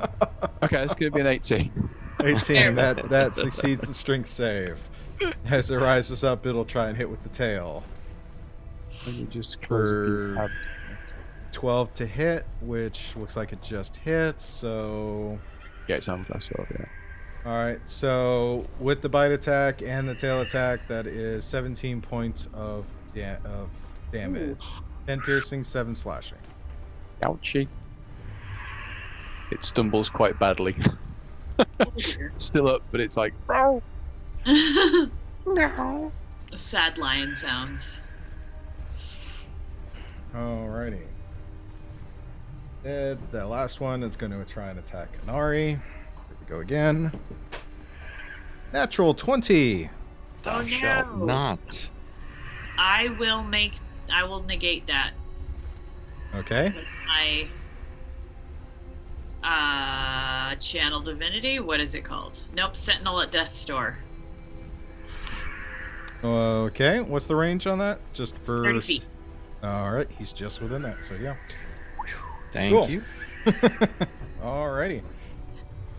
My favorite aspect of the Grave Domain Cleric. That will react with the tail attack as it misses out on its bite, and that fails. Well, it so, still yeah. hits. It's just not a nat 20. Oh, it's just not a nat 20. Okay. Yeah, it just makes it a regular attack. So 10 points of piercing, and I need you to do the strength saving throw again, Inari. Alright, I'll do the strength first and then take the points. So that is going to be a 22. 22 will succeed the save. And the And it missed damage with you the said was tail? 10. Yep, 10 points piercing. I can take that. Alrighty.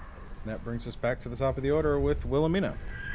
Okay, so the goat and the mastiff are both going to jump up towards the cloakers near them and try to grapple them. How? How can a goat grapple? Teeth? Okay. Alright. I need you to roll a d4 for each of them. When you Okay. go ahead and roll for their we'll do the strength. We'll do the strength. Well, do the strengths. So they're both gonna be after. Which one are they attacking?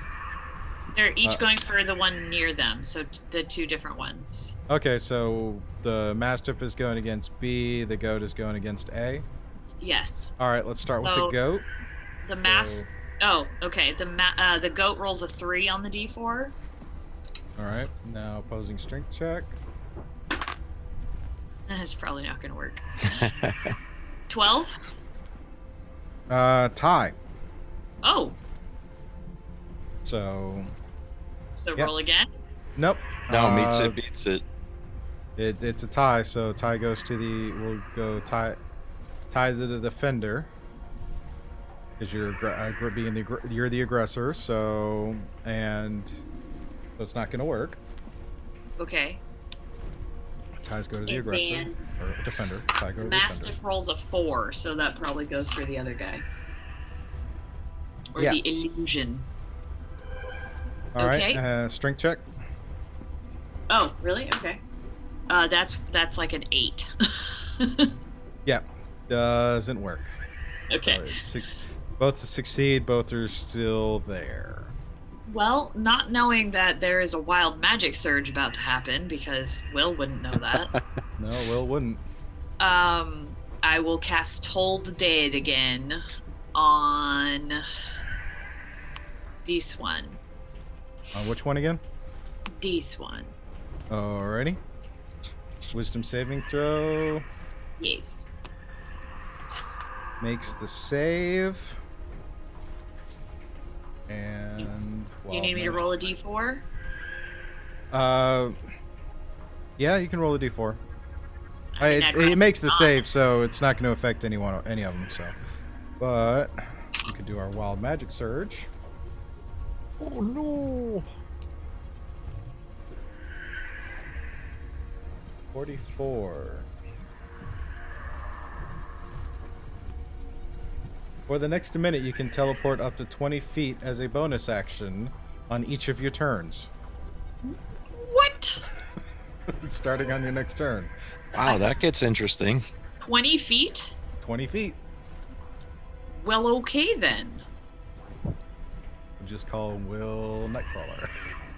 Yeah. I'm suddenly feeling all teleporty. Yep. Alrighty. That's Did she my turn blue turn. too? Huh? Again? Did she turn blue too and have the little glow shimmery effect? No. Proud tail. No, but some deep recess in her mind just all of a sudden clicks, and the ability, because she now realizes she could do this. I think I can teleport. Huh. All right, that's my turn. I'm gonna grab onto you. Right? Don't leave me. Or the next minute you can do that. Wow. So, yeah, this is turning out to be quite the interesting dynamic. Those wild magic surges have been rather interesting, yes. Yes, they How have. long? I've How always long heard lasts that they for were a very minute. bad. Oh, they How can long- be. There's some bad ones on the list. It's a lot like the deck of many things. Mm-hmm. How long do Maybe the we flux should stay can we roll around? that instead of you? The flumps will stick around for a minute, and your ability will stick around for a minute. We're only on round 3, so they're going to be there for a little bit. That's so funny. Alrighty. Inari, you're up. All right. So 28 and 24 to hit. Alrighty.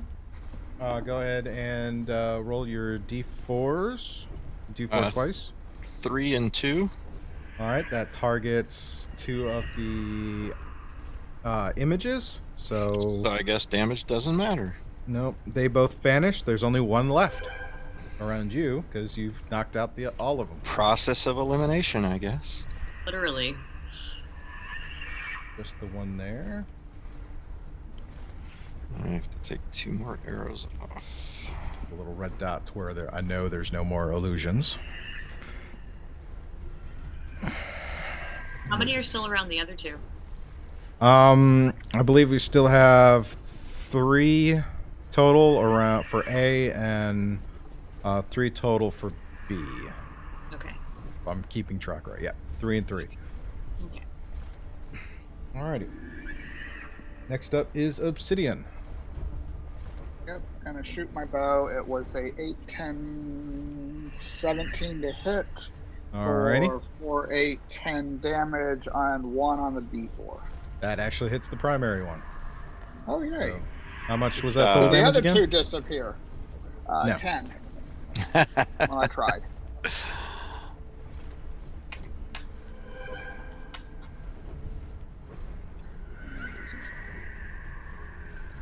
Alright.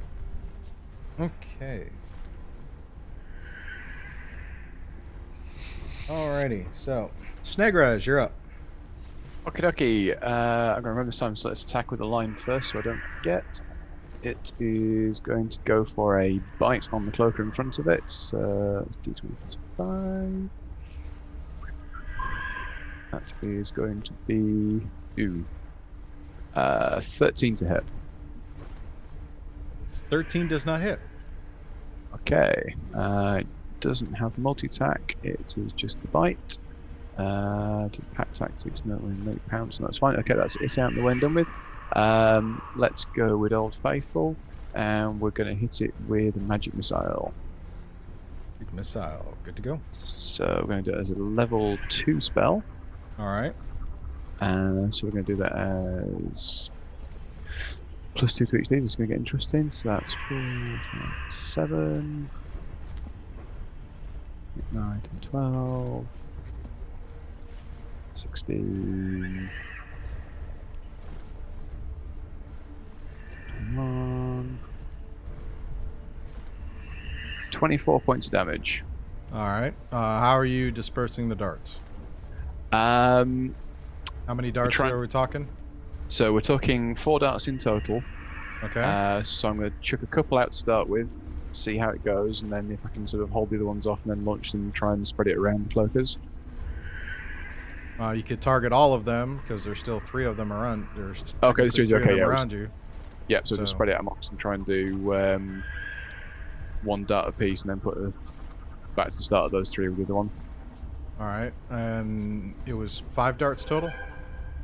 4 in total. 4 darts it was total. Level 2. All right, so dart's gonna hit, and 2 darts on the primary. What's 2 darts worth of damage? So okay, we'll roll that again to make it easier. So it's 4, 10. 10 points. All right. Yep.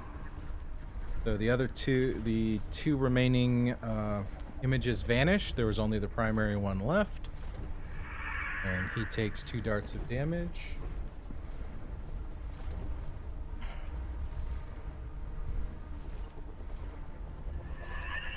Alrighty, he's starting to look a little worse for wear. Alright. Same verse. Second verse, same as the first. Cloaker is going to attack Obsidian. Come down with that bite. Yep, it's going to miss on that. It's going to come around with the tail. It's going to miss with the tail. Wow. Cloaker B is going to come down on the lion again, because that's the larger creature. That is a 24 to hit the lion. Need the lion to make its strength save.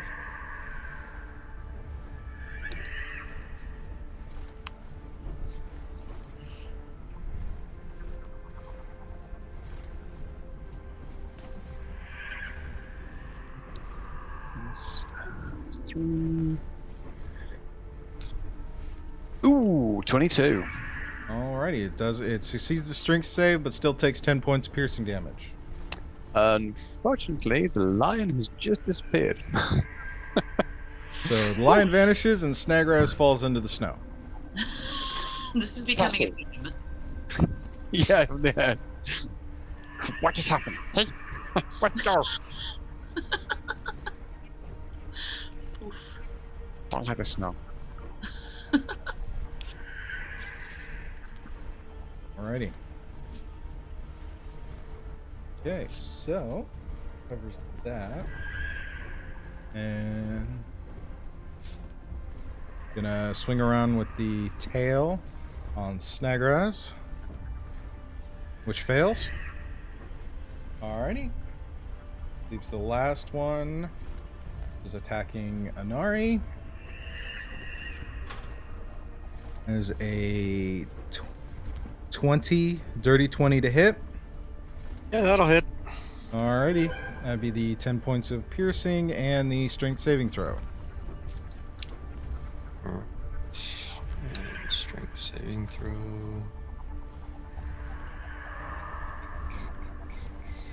That is going to be a 18. Alrighty. That is going to succeed the save, so not there. Tail on the way up. It's going to be a 12 to hit. That will miss. Alrighty. Hey, brings us back to the top of the order with Wilhelmina.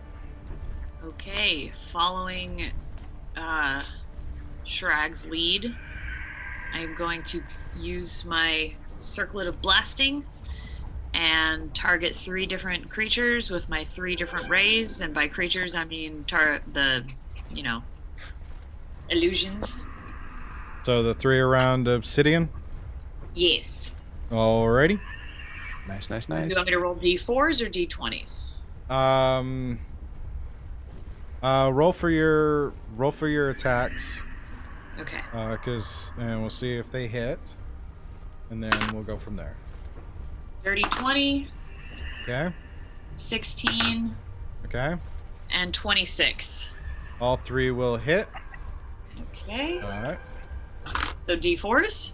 No, just roll damage on one of the rays. Okay. 5 damage. 5 damage on the last one. So now there's only one sitting there. The other 2 vanish as they're hit. Excellent. Getting my characters mixed up. Yep, that's the other one that I add fire damage to. Okay, nope, that's it. 5 damage. Alrighty. Is the goat and the mastiff going to do anything since they're still technically on your turn? Yes. They are. Can they? Yeah, I guess they can jump up and try to attack. Okay. Or maybe, The yeah. goat's going to jump 10 feet in the air. It's up to you, Steve, if you want me to attack with them now, or I can hold their action for if these guys come within their range and then they'll attack. We can go with that. We can hold if they come down within 5 feet. Yep. Next time We'll they do swoop that. down. Yep. Alrighty. Which brings us to Anari.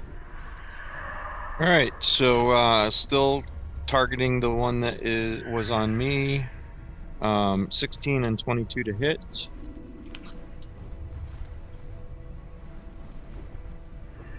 Alrighty. Both of those will hit. Roll damage. Okay, so that's gonna be 22 points of damage. Points of damage. Alrighty.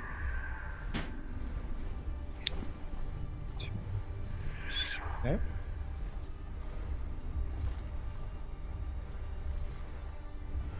Alright, this brings us to Obsidian. Muted, Shad.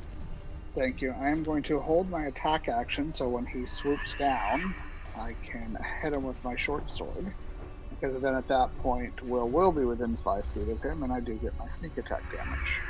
Sounds good. Sounds good. Alright, which brings us to Snagraz, and someone has redeemed a natural 20 for you. So your next attack is a natural 20. All right. In which Thank case, you, then- Mizik. that'll be a firebolt then. Yeah.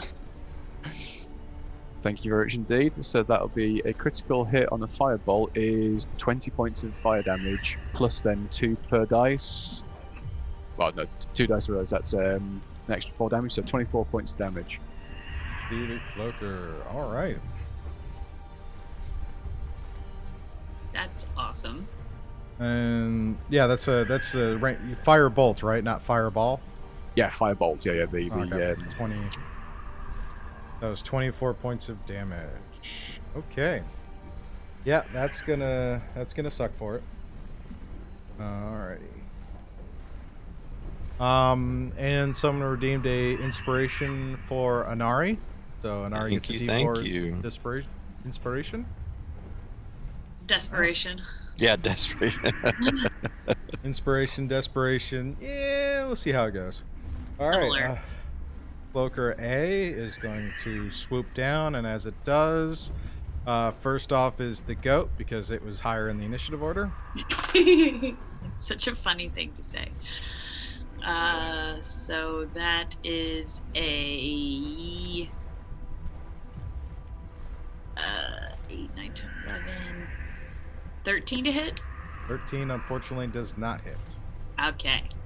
All right, next up, Obsidian. You get to make your attack because you were standing by for that. So I'm using magical short sword +2, so it's going to be a 18 to hit. 18 will hit. Roll damage. All right, so damage is Lots and lots. 12 plus 9, so that's 21. That included my sneak attack. 21 points and of damage. And then I'm going to use one of my Wails from the Grave points, which says immediately after you deal your sneak attack damage to a creature on your turn, you can target a second creature within 30 feet of it. The second creature takes 2d6 psychic damage. Alrighty. Nice. So, obviously the one closest to us, other than the one I just hit, will take 7 psychic. And that will kill it. Nice. Great. Take that one off the board. Alrighty. So it takes all of that. It still comes down and does its attacks. Oh. So. Yep, that's gonna be a miss, because that'll be a 12 to hit on the bite. Coming around for the tail as it swoops back up. For a critical. I will disable the critical. Alrighty. So I will use Uncanny Dodge to take half damage. Alright, that will be 3 points of slashing damage then. Alrighty. That ends its turn, brings it up to the last one. We'll fight engaging Inari. That is going to be an 11 to hit, which is going to miss. Yes. Swinging Yep. back up with the tail. It is going to be a 19 to hit. Meets it, beats it. That'll hit. 7 points of slashing damage. Okay. Brings us to the top of the order with Wilhelmina. All right, I'm going to stop using Toll the Dead because for some strange reason it keeps having these bizarre effects. Can't imagine why you say that. Can't seem to explain. So I am going to use a guiding bolt. Okay. Which one of these is looking more damaged? The one in front of you and Obsidian. Okay. Then I will go for the other one with a level 2 guiding bolt. Alrighty. That is a natural 20. There we go. So 5d6 is 30 damage minimum. Do you want me to roll anyway? Keep going. Yep, Okay. you gotta roll it. It's not that dead. Not that close to death. 39, Sun's come out. 45, 48, 49, 51 points of damage. Righty, 51 points of damage. And it is still alive. Oh! And it is now glowing, so the next attack has advantage. Alrighty. Wow, those things have a ton of hit points.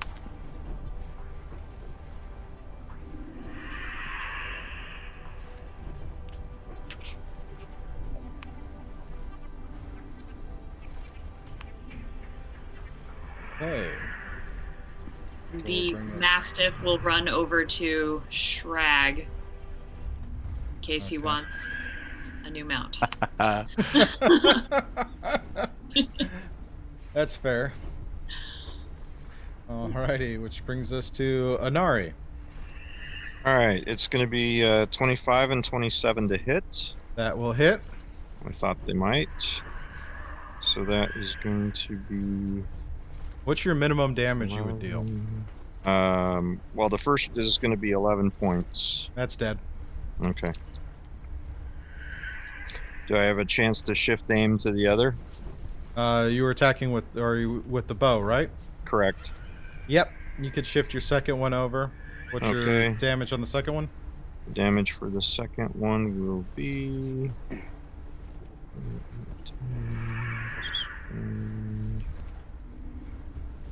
That is going to be 17 Alright. piercing. 17 points of damage. Alright.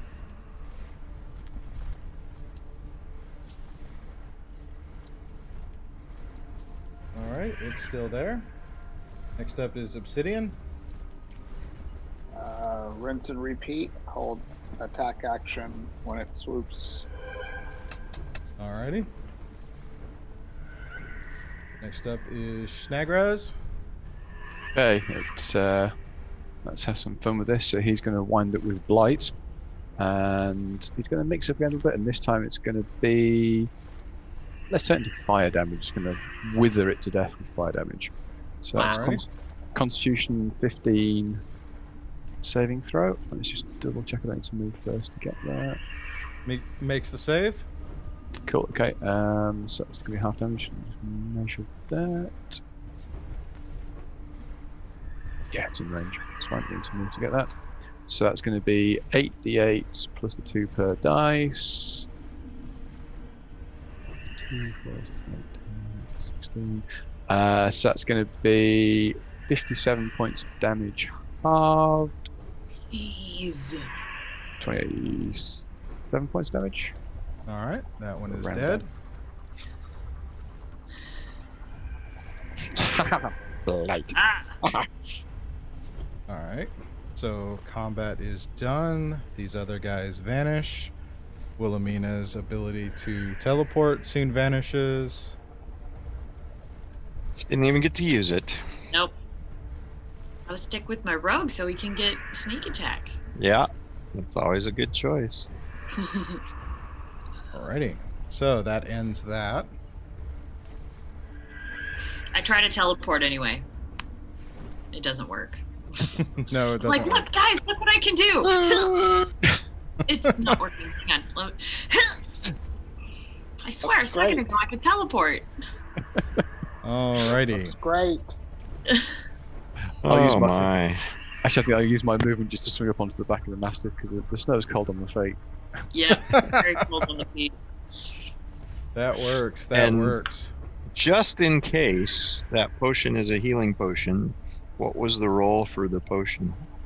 Yeah, so checking over the bodies, you find a potion of psychic resistance. Okay. Cool. You got hit quite a few times. Both of you guys did. Do you need any healing? Yeah, I took quite a bit. But I think I can do lay on hands for most of my recovery. Okay. But who else took damage? Jinxie's covered most of mine because of my uncanny dodge. So I'm Nice. only down 3 hit points. So I'm good. Oh man. Okay then. Well, I mean, I have this amazing necklace that you guys were. Oh, that's true. Let me take advantage of that then instead of using my lay on hands because I'm 73 out of 107 Oh presently. yeah. Okay. So my necklace, that's a bracelet right now, glows, and I'm trying to figure out where the heck It's, the spells cure are. wounds at 2nd level. Okay. There it is. Okay. So Alright. 2d8. And I'm just seeing this, so I'll apologize for the little bit of a delay, but we got a donation to Extra Life for 15. very So nice. you guys have advantage on a dice roll on your next dice roll. Nice. I still have one For from the the kids. stream, the first charity stream I haven't used, so I got to remember to use those. Well, Yeah, with you with, gotta know with what to- these, it's your next dice roll. So the next time you roll a die, you get advantage. Oh, okay. And Mr. Chelly, thank you. We just checked the chat, so I'm gonna get some healing. It looks like. Oh, excellent. Good man. Thank you You so get- very much. 19 points of healing from me. Awesome. Alrighty. Yep. And then So it's what a will D10 of healing. So Okay. Thank you, Pet Matari. So a D10. You cut Matari. Thank you so much. We'll take 6 points. Thank you. alrighty. Well, I think at that point we're going to take a little break. Ran a little longer for our midstream break. So how do you guys think this whole channel point thingy is working so far? So far, it's been good for us because they haven't been helping you. So thank you very much to those tricksters out there. I will make appreciate one. that. I'm gonna make one admin thing. the blessing where you get the +1 to dice rolls. If you're using it for damage, it's a +1 to it's a plus to the total dice roll. Yeah, that So- would make more sense. Yeah. Yeah. Little less broken. Yeah, that Yeah. works. That works. Yeah, when you're rolling 8d8, That's- all of a sudden having 16 points of free damage is Yeah. a little big. Yeah, So- and that's how I was using it anyway. Same So here. we'll just Wasn't doing that every so we're all on the same page. A couple of things, because I've never actually had a skill check tie. So tie will go to defender going forward. And if you get a plus for your dice rolls, that's a plus for the total dice roll on that roll, not a plus per dice. Yeah, I figured it was like a modifier kind of doohickey. Yeah, we'll treat it like we're going to treat it as a modifier. That Okay. works. Cool. Well, I think it's been really interesting. I honestly am loving the random wild magic surge stuff. Yeah, The that was wild good magic has been strange, yes. Will is deeply confused as to what is wrong with her magic. Yeah, I actually, Um, oddly enough, there isn't actually a lot of things to help the DM on this. If you're looking at the I list, there's virtually nothing to help the DM. So I'm we're sensing gonna have to some figure out tweaking something else. coming in the future. Honestly, I can't think of anything for that, to be honest. So if there's suggestions, I'm all for it. Other than like the wandering monster or or something like that, or anything where it's like you can say one or the other, but it's all heavily leaning toward you guys. So maybe I need to compensate by modifying stats on things. Oh, no. It's just fine. It's working very well. I mean, probably with that one with the bits make crits, I mean, that's pretty powerful. I mean, it sort of makes an NPC roll a 1 or us roll a 20. Yeah. But obviously there having- is the reverse for the DM, too, on that. Well, I took Is away, as we discussed, I took away the option to force you guys to roll in that one. Right, Yeah. but you can still have the DM roll a nat 20, can't you? No. It makes a PC roll a nat 20 or an The NPC one to roll a give the one to give the DM the nat 20 is a channel point thing, not a bits thing. Got it. Yeah, it's a bit higher. I mean, could you make it have one for the DM that's a bit sort of a cheaper one, but actually make it just turn a miss into a hit? I think there's the advantage one, I believe, is an option, if I remember right.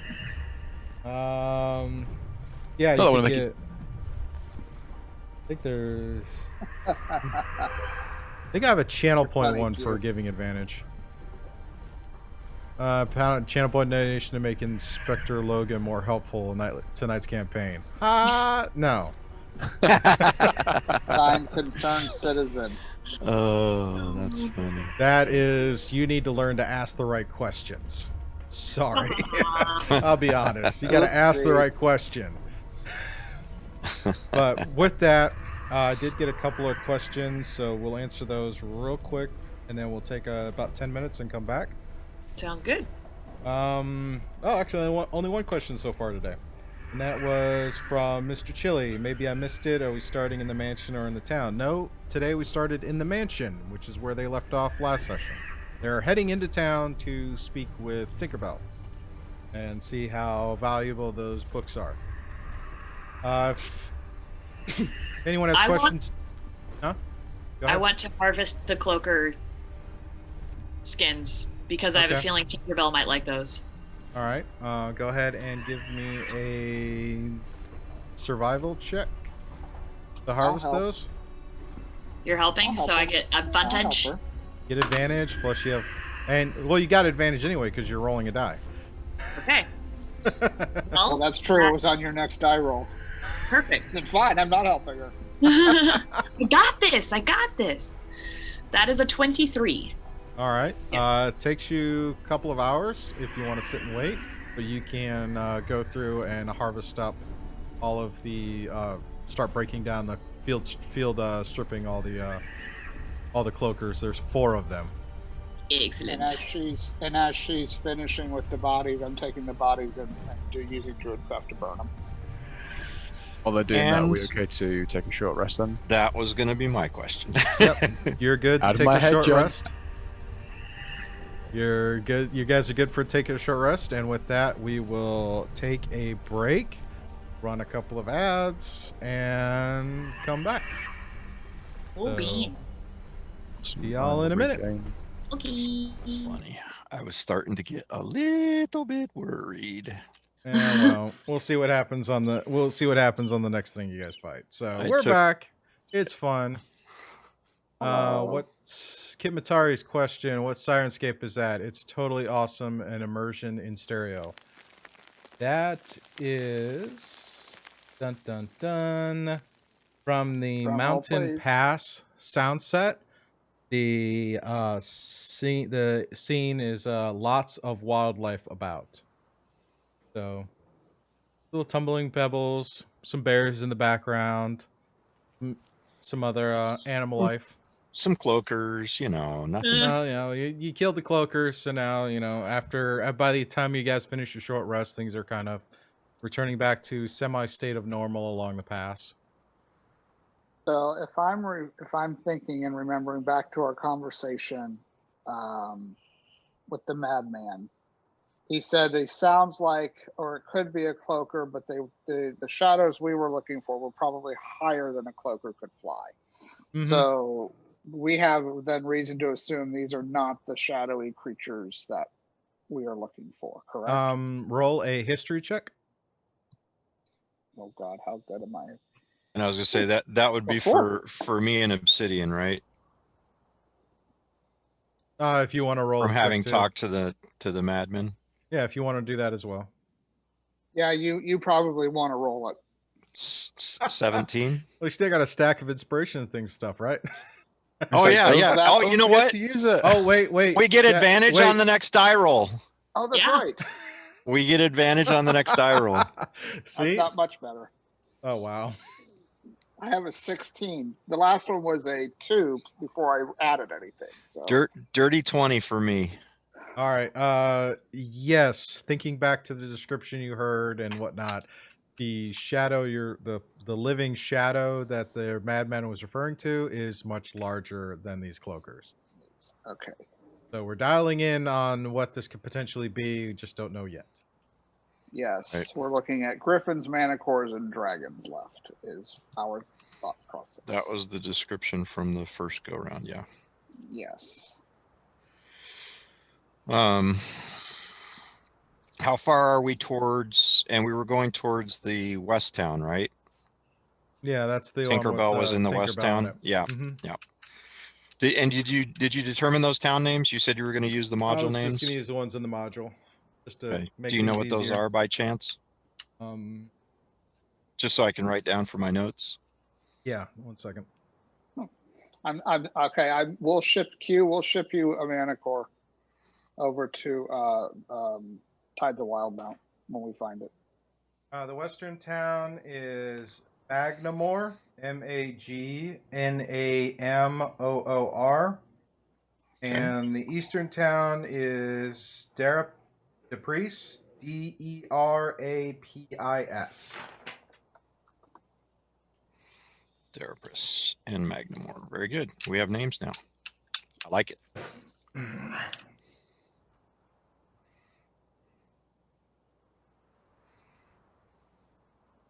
So did you get those? I did. Thank you. Okay, cool. Yep. And I will point out that there is a channel point option to name a town, city, or NPC. If you want to redeem that, it's called the name generator.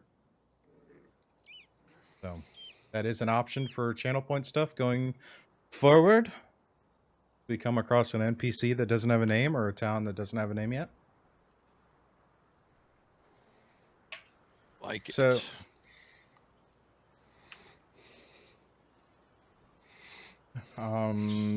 yeah. So you guys are about halfway through toward Magnamor. Okay. So you'll finish out the day. Things are fairly quiet as you go, and then you arrive into Magnamor that evening. What do you wish to do?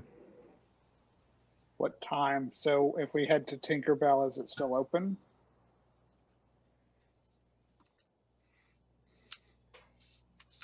Go ahead and roll a straight D20. Do I add the +2 to it? Yes, you would add a +2 because the +2's on all die rolls. All rolls. I'm just making sure. 5. Nope. Well, I didn't do it when we were selecting cloakers because couldn't have 6 cloakers.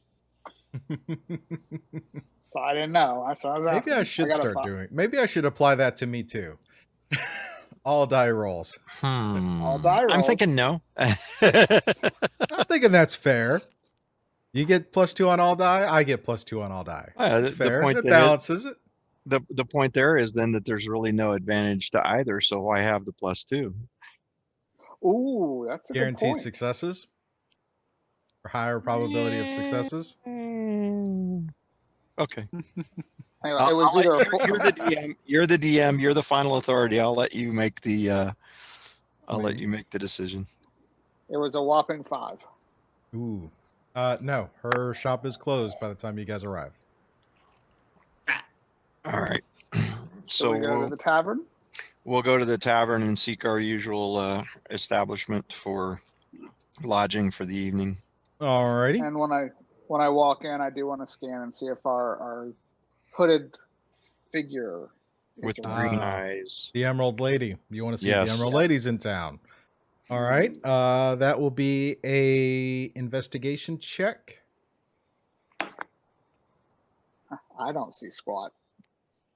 I was gonna say, do you want each of us to make or just one to make? He's saying he's looking for her. What are the three of you doing as you come in? I mean, I can't look for her because I've never met her. You've never met her. Same boat with me. All right, I'll look then. So Okay. I got a 7, but that was because there were 6 points added to my nat 1. Wow. Oh, no. Wow. Oh, that's funny. And I'm sorry, you said investigation or perception?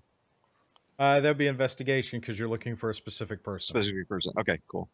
I don't have as much of an advantage on that one. Yeah, that's going to be a whopping 10. Oh, no. The dice have turned. Jail. Next. You know something? You can't jail the D&D Beyond dice. I think you should be able to at least, digitally jail them. Anarian, Obsidian, why are you wandering around in circles? Well, I did a little bit better than circles. I'm an average roll, but I'm getting old. I don't see who I'm you looking know. for. Bit senile. What do you Oh. want from me? Hey, I'm the one that gets called geezer in this group, buddy. Well, And then I guess color the we'll beard just- a little bit. Maybe that'll help. It's a term of endearment. It's obviously fine, honestly. But it matches the cap. Oh, no, the cap is blue. Never mind. Well, then, I guess we get a room and rest for the night because we're a little Yeah. stiff and sore. I and think we'll go ahead and use our guild privilege and settle for a room for the evening. The guild privilege was half price on purchasing stuff. So Purchasing lodging, right? fair point. Fair point. Thank All right. you. So you're able to get in, get your lodging. So how much food in the room for the night? all the food. And biscuits and gravy. That's for morning. And I was going to say, that's for morning first. And second of all, we already determined that the Crooked Tooth over in Darapris has the better biscuits and gravy. Oh, I see. We're getting picky about it now, are we? We are. There are quality levels. Snobs. It's a quality of life. So it would be half priced. It would be 2 gold for the room, and another gold for food for everybody to eat. All right. You want For to the split night. it again, Obsidian? Yeah, we can do that. It's Yeah, 2.5 gold. I want several different kinds of potatoes.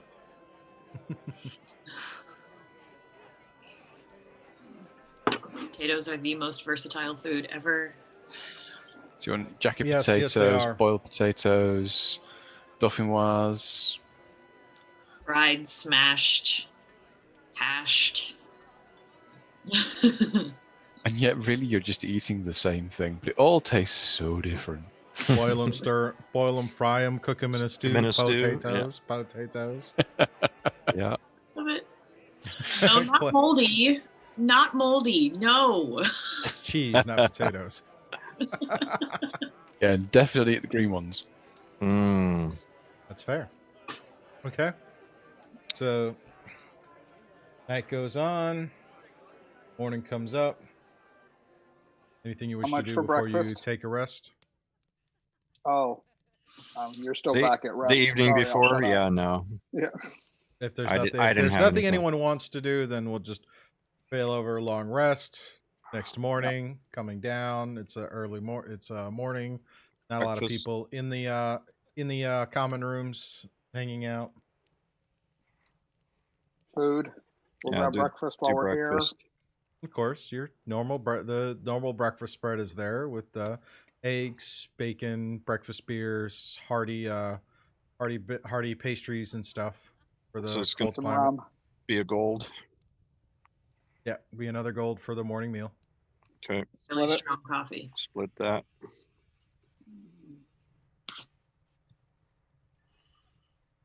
Taters. Yes, sir.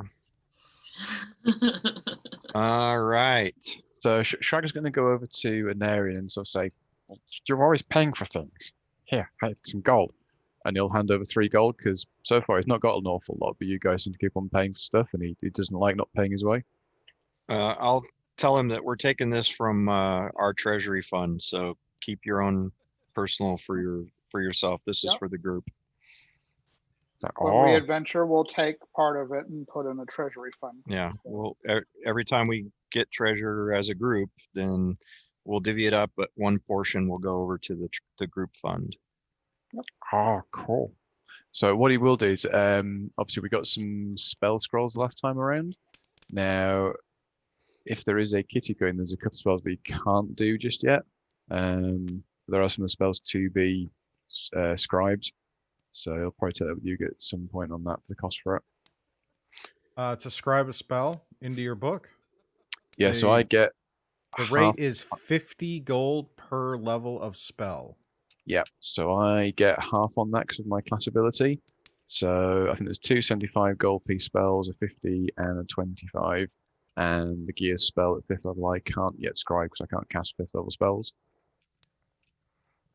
So it's at some point is having a word with somebody about spending that money to scribe them. Okay. Well, also the book allows you to scribe the spell, just not necessarily learn the spell. Okay. Because the book itself is technically a higher spellcaster than you, so you could attempt to write it in there. It would just then disappear, and as and when I The can book could see it. retain it until you can Yeah. cast it. Yeah, that makes sense. We are going to go to Tinkerbell, but I'm also going to need to visit a bowyer because I'm a little bit low on arrows, having used quite a few in the last couple encounters. Okay. We also need to go have some potions identified, the ones we found in the lab. Oh, well, Shrek can do that the night before. He's got the identify. He's got the identify. He's got the anyway. identify spell, yeah. So we never have to Right, I didn't have realize anybody that. else So do that. yeah, we'll wait till right before our next long rest because we've Yeah. already said we didn't do anything else. Okay, I didn't yeah. know you had it. Yeah.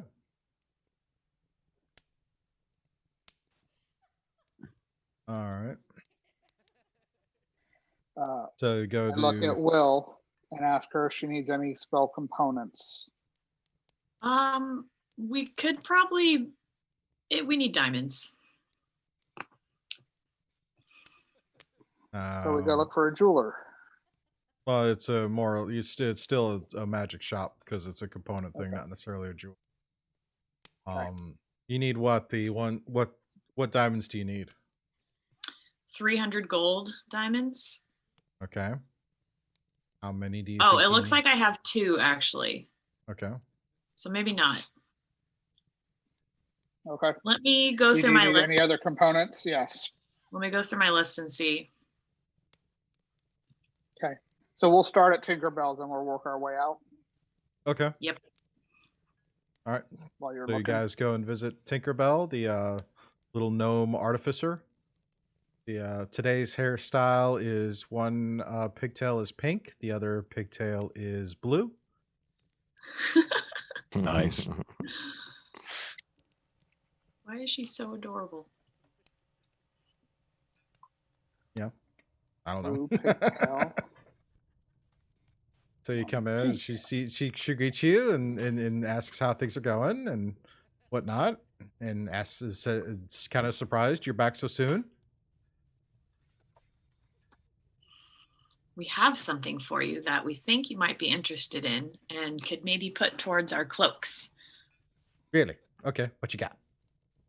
Well, Narian, Obsidian, come here. Let me get the thing out of your bag. And I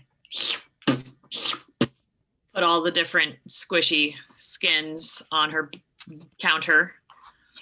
These are freshly harvested from cloakers. She kind of smells like it. Okay. Very fresh. Nasties. Okay. And then take out books. It won't All smell right. as bad. All right. Which books are you pulling out? Well, didn't we only bring back the certain ones that we wanted to give her? I wasn't looking at them, so. We brought back a big selection of books. That was the aim, was to try and fit as many as we could into the bag that we bring back and probably leave some in the library. But I think we identified some that we would sell. I was gonna Okay. say, I thought one of the days down in the library researching, I thought that Will had said she was looking specifically for books that might interest an artificer. Okay. Yes, I did. Okay. Well, I was trying to also, because some of the books are, didn't know, I wasn't tracking which books you were pulling, so wanted to make sure. And Yeah, we were being told us careful what- not to pull any Shadowfell books either. Yeah, no Okay. Shadowfell books. But besides that, you never really told us any specifics on what the That's books fair. were. That's fair. So pulling that out, you probably have about, I'd say probably 5 books that were not, that looked like they were not penned in the Shadowfell, that they were penned on the material plane and just brought over. So 5 of those tomes. Some of them are pretty substantial. Let's say probably 2 to 3 to 6 inches in thickness. For a few of them. So you pull them out. She looks through them. She'd be willing to pay you. And you want to sell all of them, or those are all the ones you wanted to sell. So she'd be willing to pay 500 gold for the books, because she sees that they're old tomes with a lot of old, interesting bits and pieces and formulas. At this moment in time, Shrag's in his most studious-looking little he's got a little tweed suit on, and he the brown elbows of leather pads and stuff. He's got little spectacles on his nose, and when she says 500 gold, he's going to step forwards and give a little cough and go, excuse me. My dear lady, I do believe that these books actually should be more worth the value than that. I think you can raise a little bit higher than 500 gold pieces. Shiny books.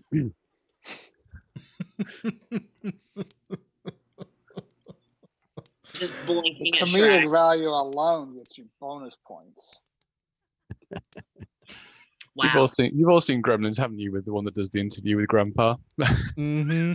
Mm-hmm. Yep. Amazing. Go ahead and roll a persuasion. Okay, so this is with advantage. Mm-hmm. And I'm going to add to that my final D6 bonus. Mm-hmm.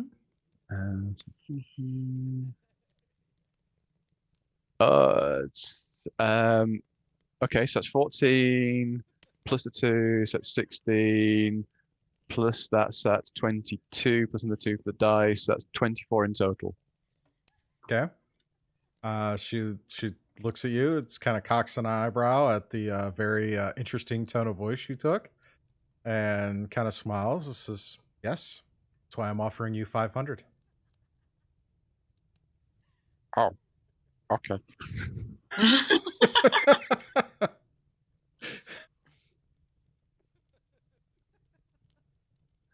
So at that point, Shrag is going to turn around to Obsidian and go, tried. And I'm But gonna if you turn want to, if Anarian you're and go, trying to "Neither of knock them down, get if you're trying to knock down the price for those cloaks that I'm researching on making, if he's adding these cloaker ones and the books, I can knock another 1,000 off of that research and fabrication if that will be sufficient for you. I think that's acceptable. Yep.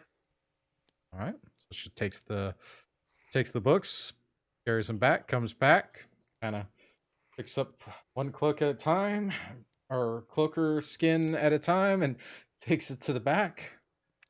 Oh, yeah, they're very fresh. At least the last ones you tanned a little bit before you gave it to me. We didn't have time. Sorry. Mm-hmm. All right. Anything else I can do for you, for y'all? I'll go ahead and purchase some components to kind of restock my supply. Okay. And, Which magic inks, the inks and generic. parchments and stuff. Yeah. Okay. I don't have any specific components that are cost specific. Sounds So. good. Sounds good. All right. I need. Would you have, Miss Tinkerbell, a gem of any type worth 50 gold? Not currently for sale, but I do know that there is a magic item shop in town, or another component shop in town, which is where I typically go. You Okay. could go and ask That's them. Mr.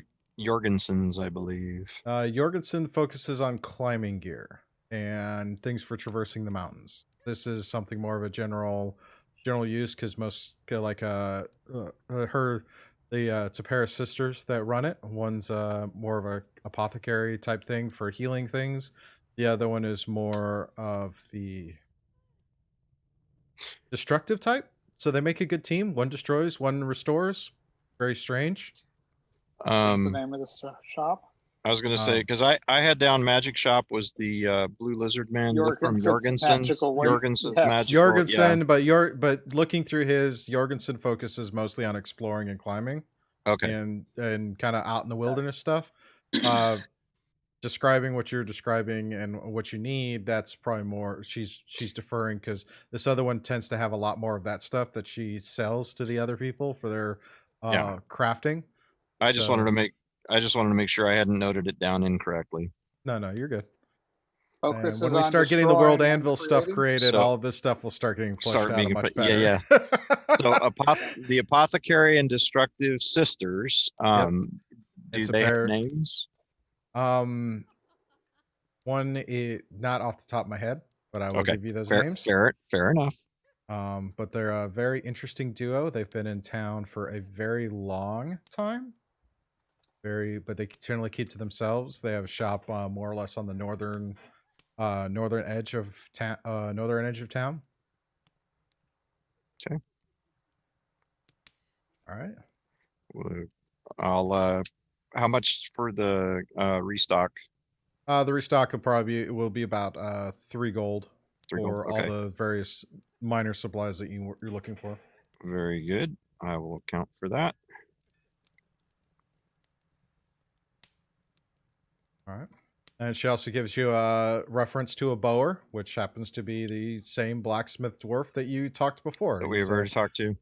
Yep, Has he been named yet? I don't have a name for him yet either.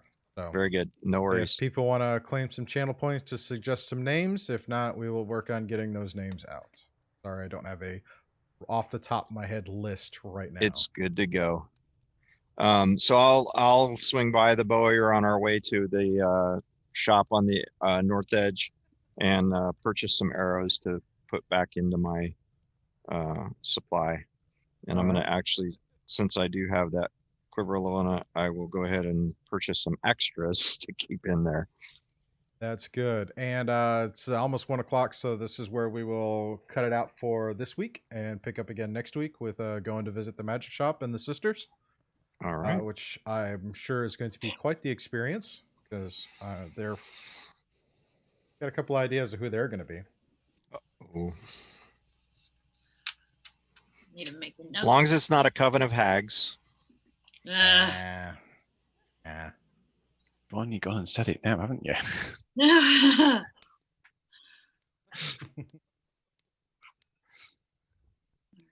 Where did that go? Don't need to be researching any meat pies. No. All right. So, just for reference, I've totted up the money to scribe those spells, and it would be 350 gold. Alrighty.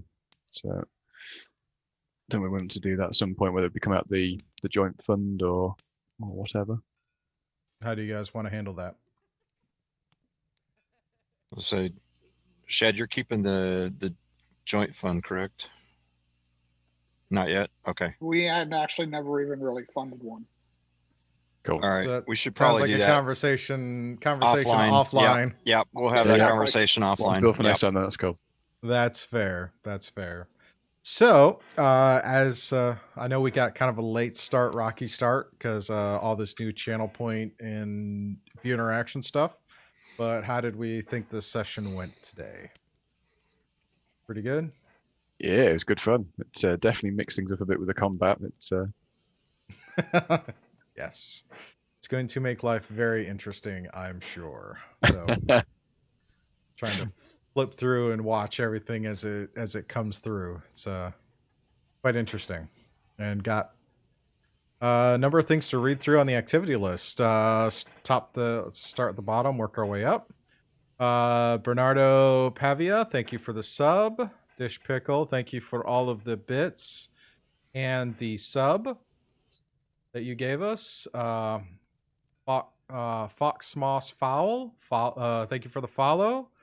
Beardos, thank you for the follow. Just Jack, thank you for this. Thank you for the 2-month sub. Quillith, thank you for the follow. So that is good. Everybody who did the activity had the channel point stuff. That's awesome. So yeah, it's all kinds of fun craziness. So many good things. Yep, so many good things. Hopefully this continues to be a good thing, and we'll see how it kind of goes, and we'll kind of shake it out and go from there. Yeah, just like that. So again, running from the top, thank you to Syrinscape for all the background music and soundboards you've been listening today. Go check out Syrinscape.com. Check out all of their fun stuff, including their online player. Thank you to everyone in the community for continuing to hang out, follow, support us every way you can. The episodes are also going up on YouTube, Scuba Studio on YouTube. You can check out that and check out all the other craziness. We have Scuba and the Rye podcast on Tuesdays. We have We have this show on 10 a.m. Saturday mornings. We have Challenge Accepted 8 p.m. Saturday nights. And Sunday mornings, we have Sunday with Scoob. Probably going to shift the time to 10 a.m. Eastern, just to make it a little easier for some people in Western time zones who want to potentially get up and have their coffee with us. I can say that this week we are going to start our run on Baldur's Gate 3 as it just released for early access. So we'll see how that goes and chat, hang out, drink coffee, all that fun stuff. Yeah, look forward to that one. Just been starting myself on that one. It's good fun. Yeah, I booted it up just a little bit and it looks so pretty, even though I'm running a 980 graphics card. So I can only imagine what it'll look like when I finally get to the point I can be like get a 3080 or a 2080. But we'll see how that goes. Yeah.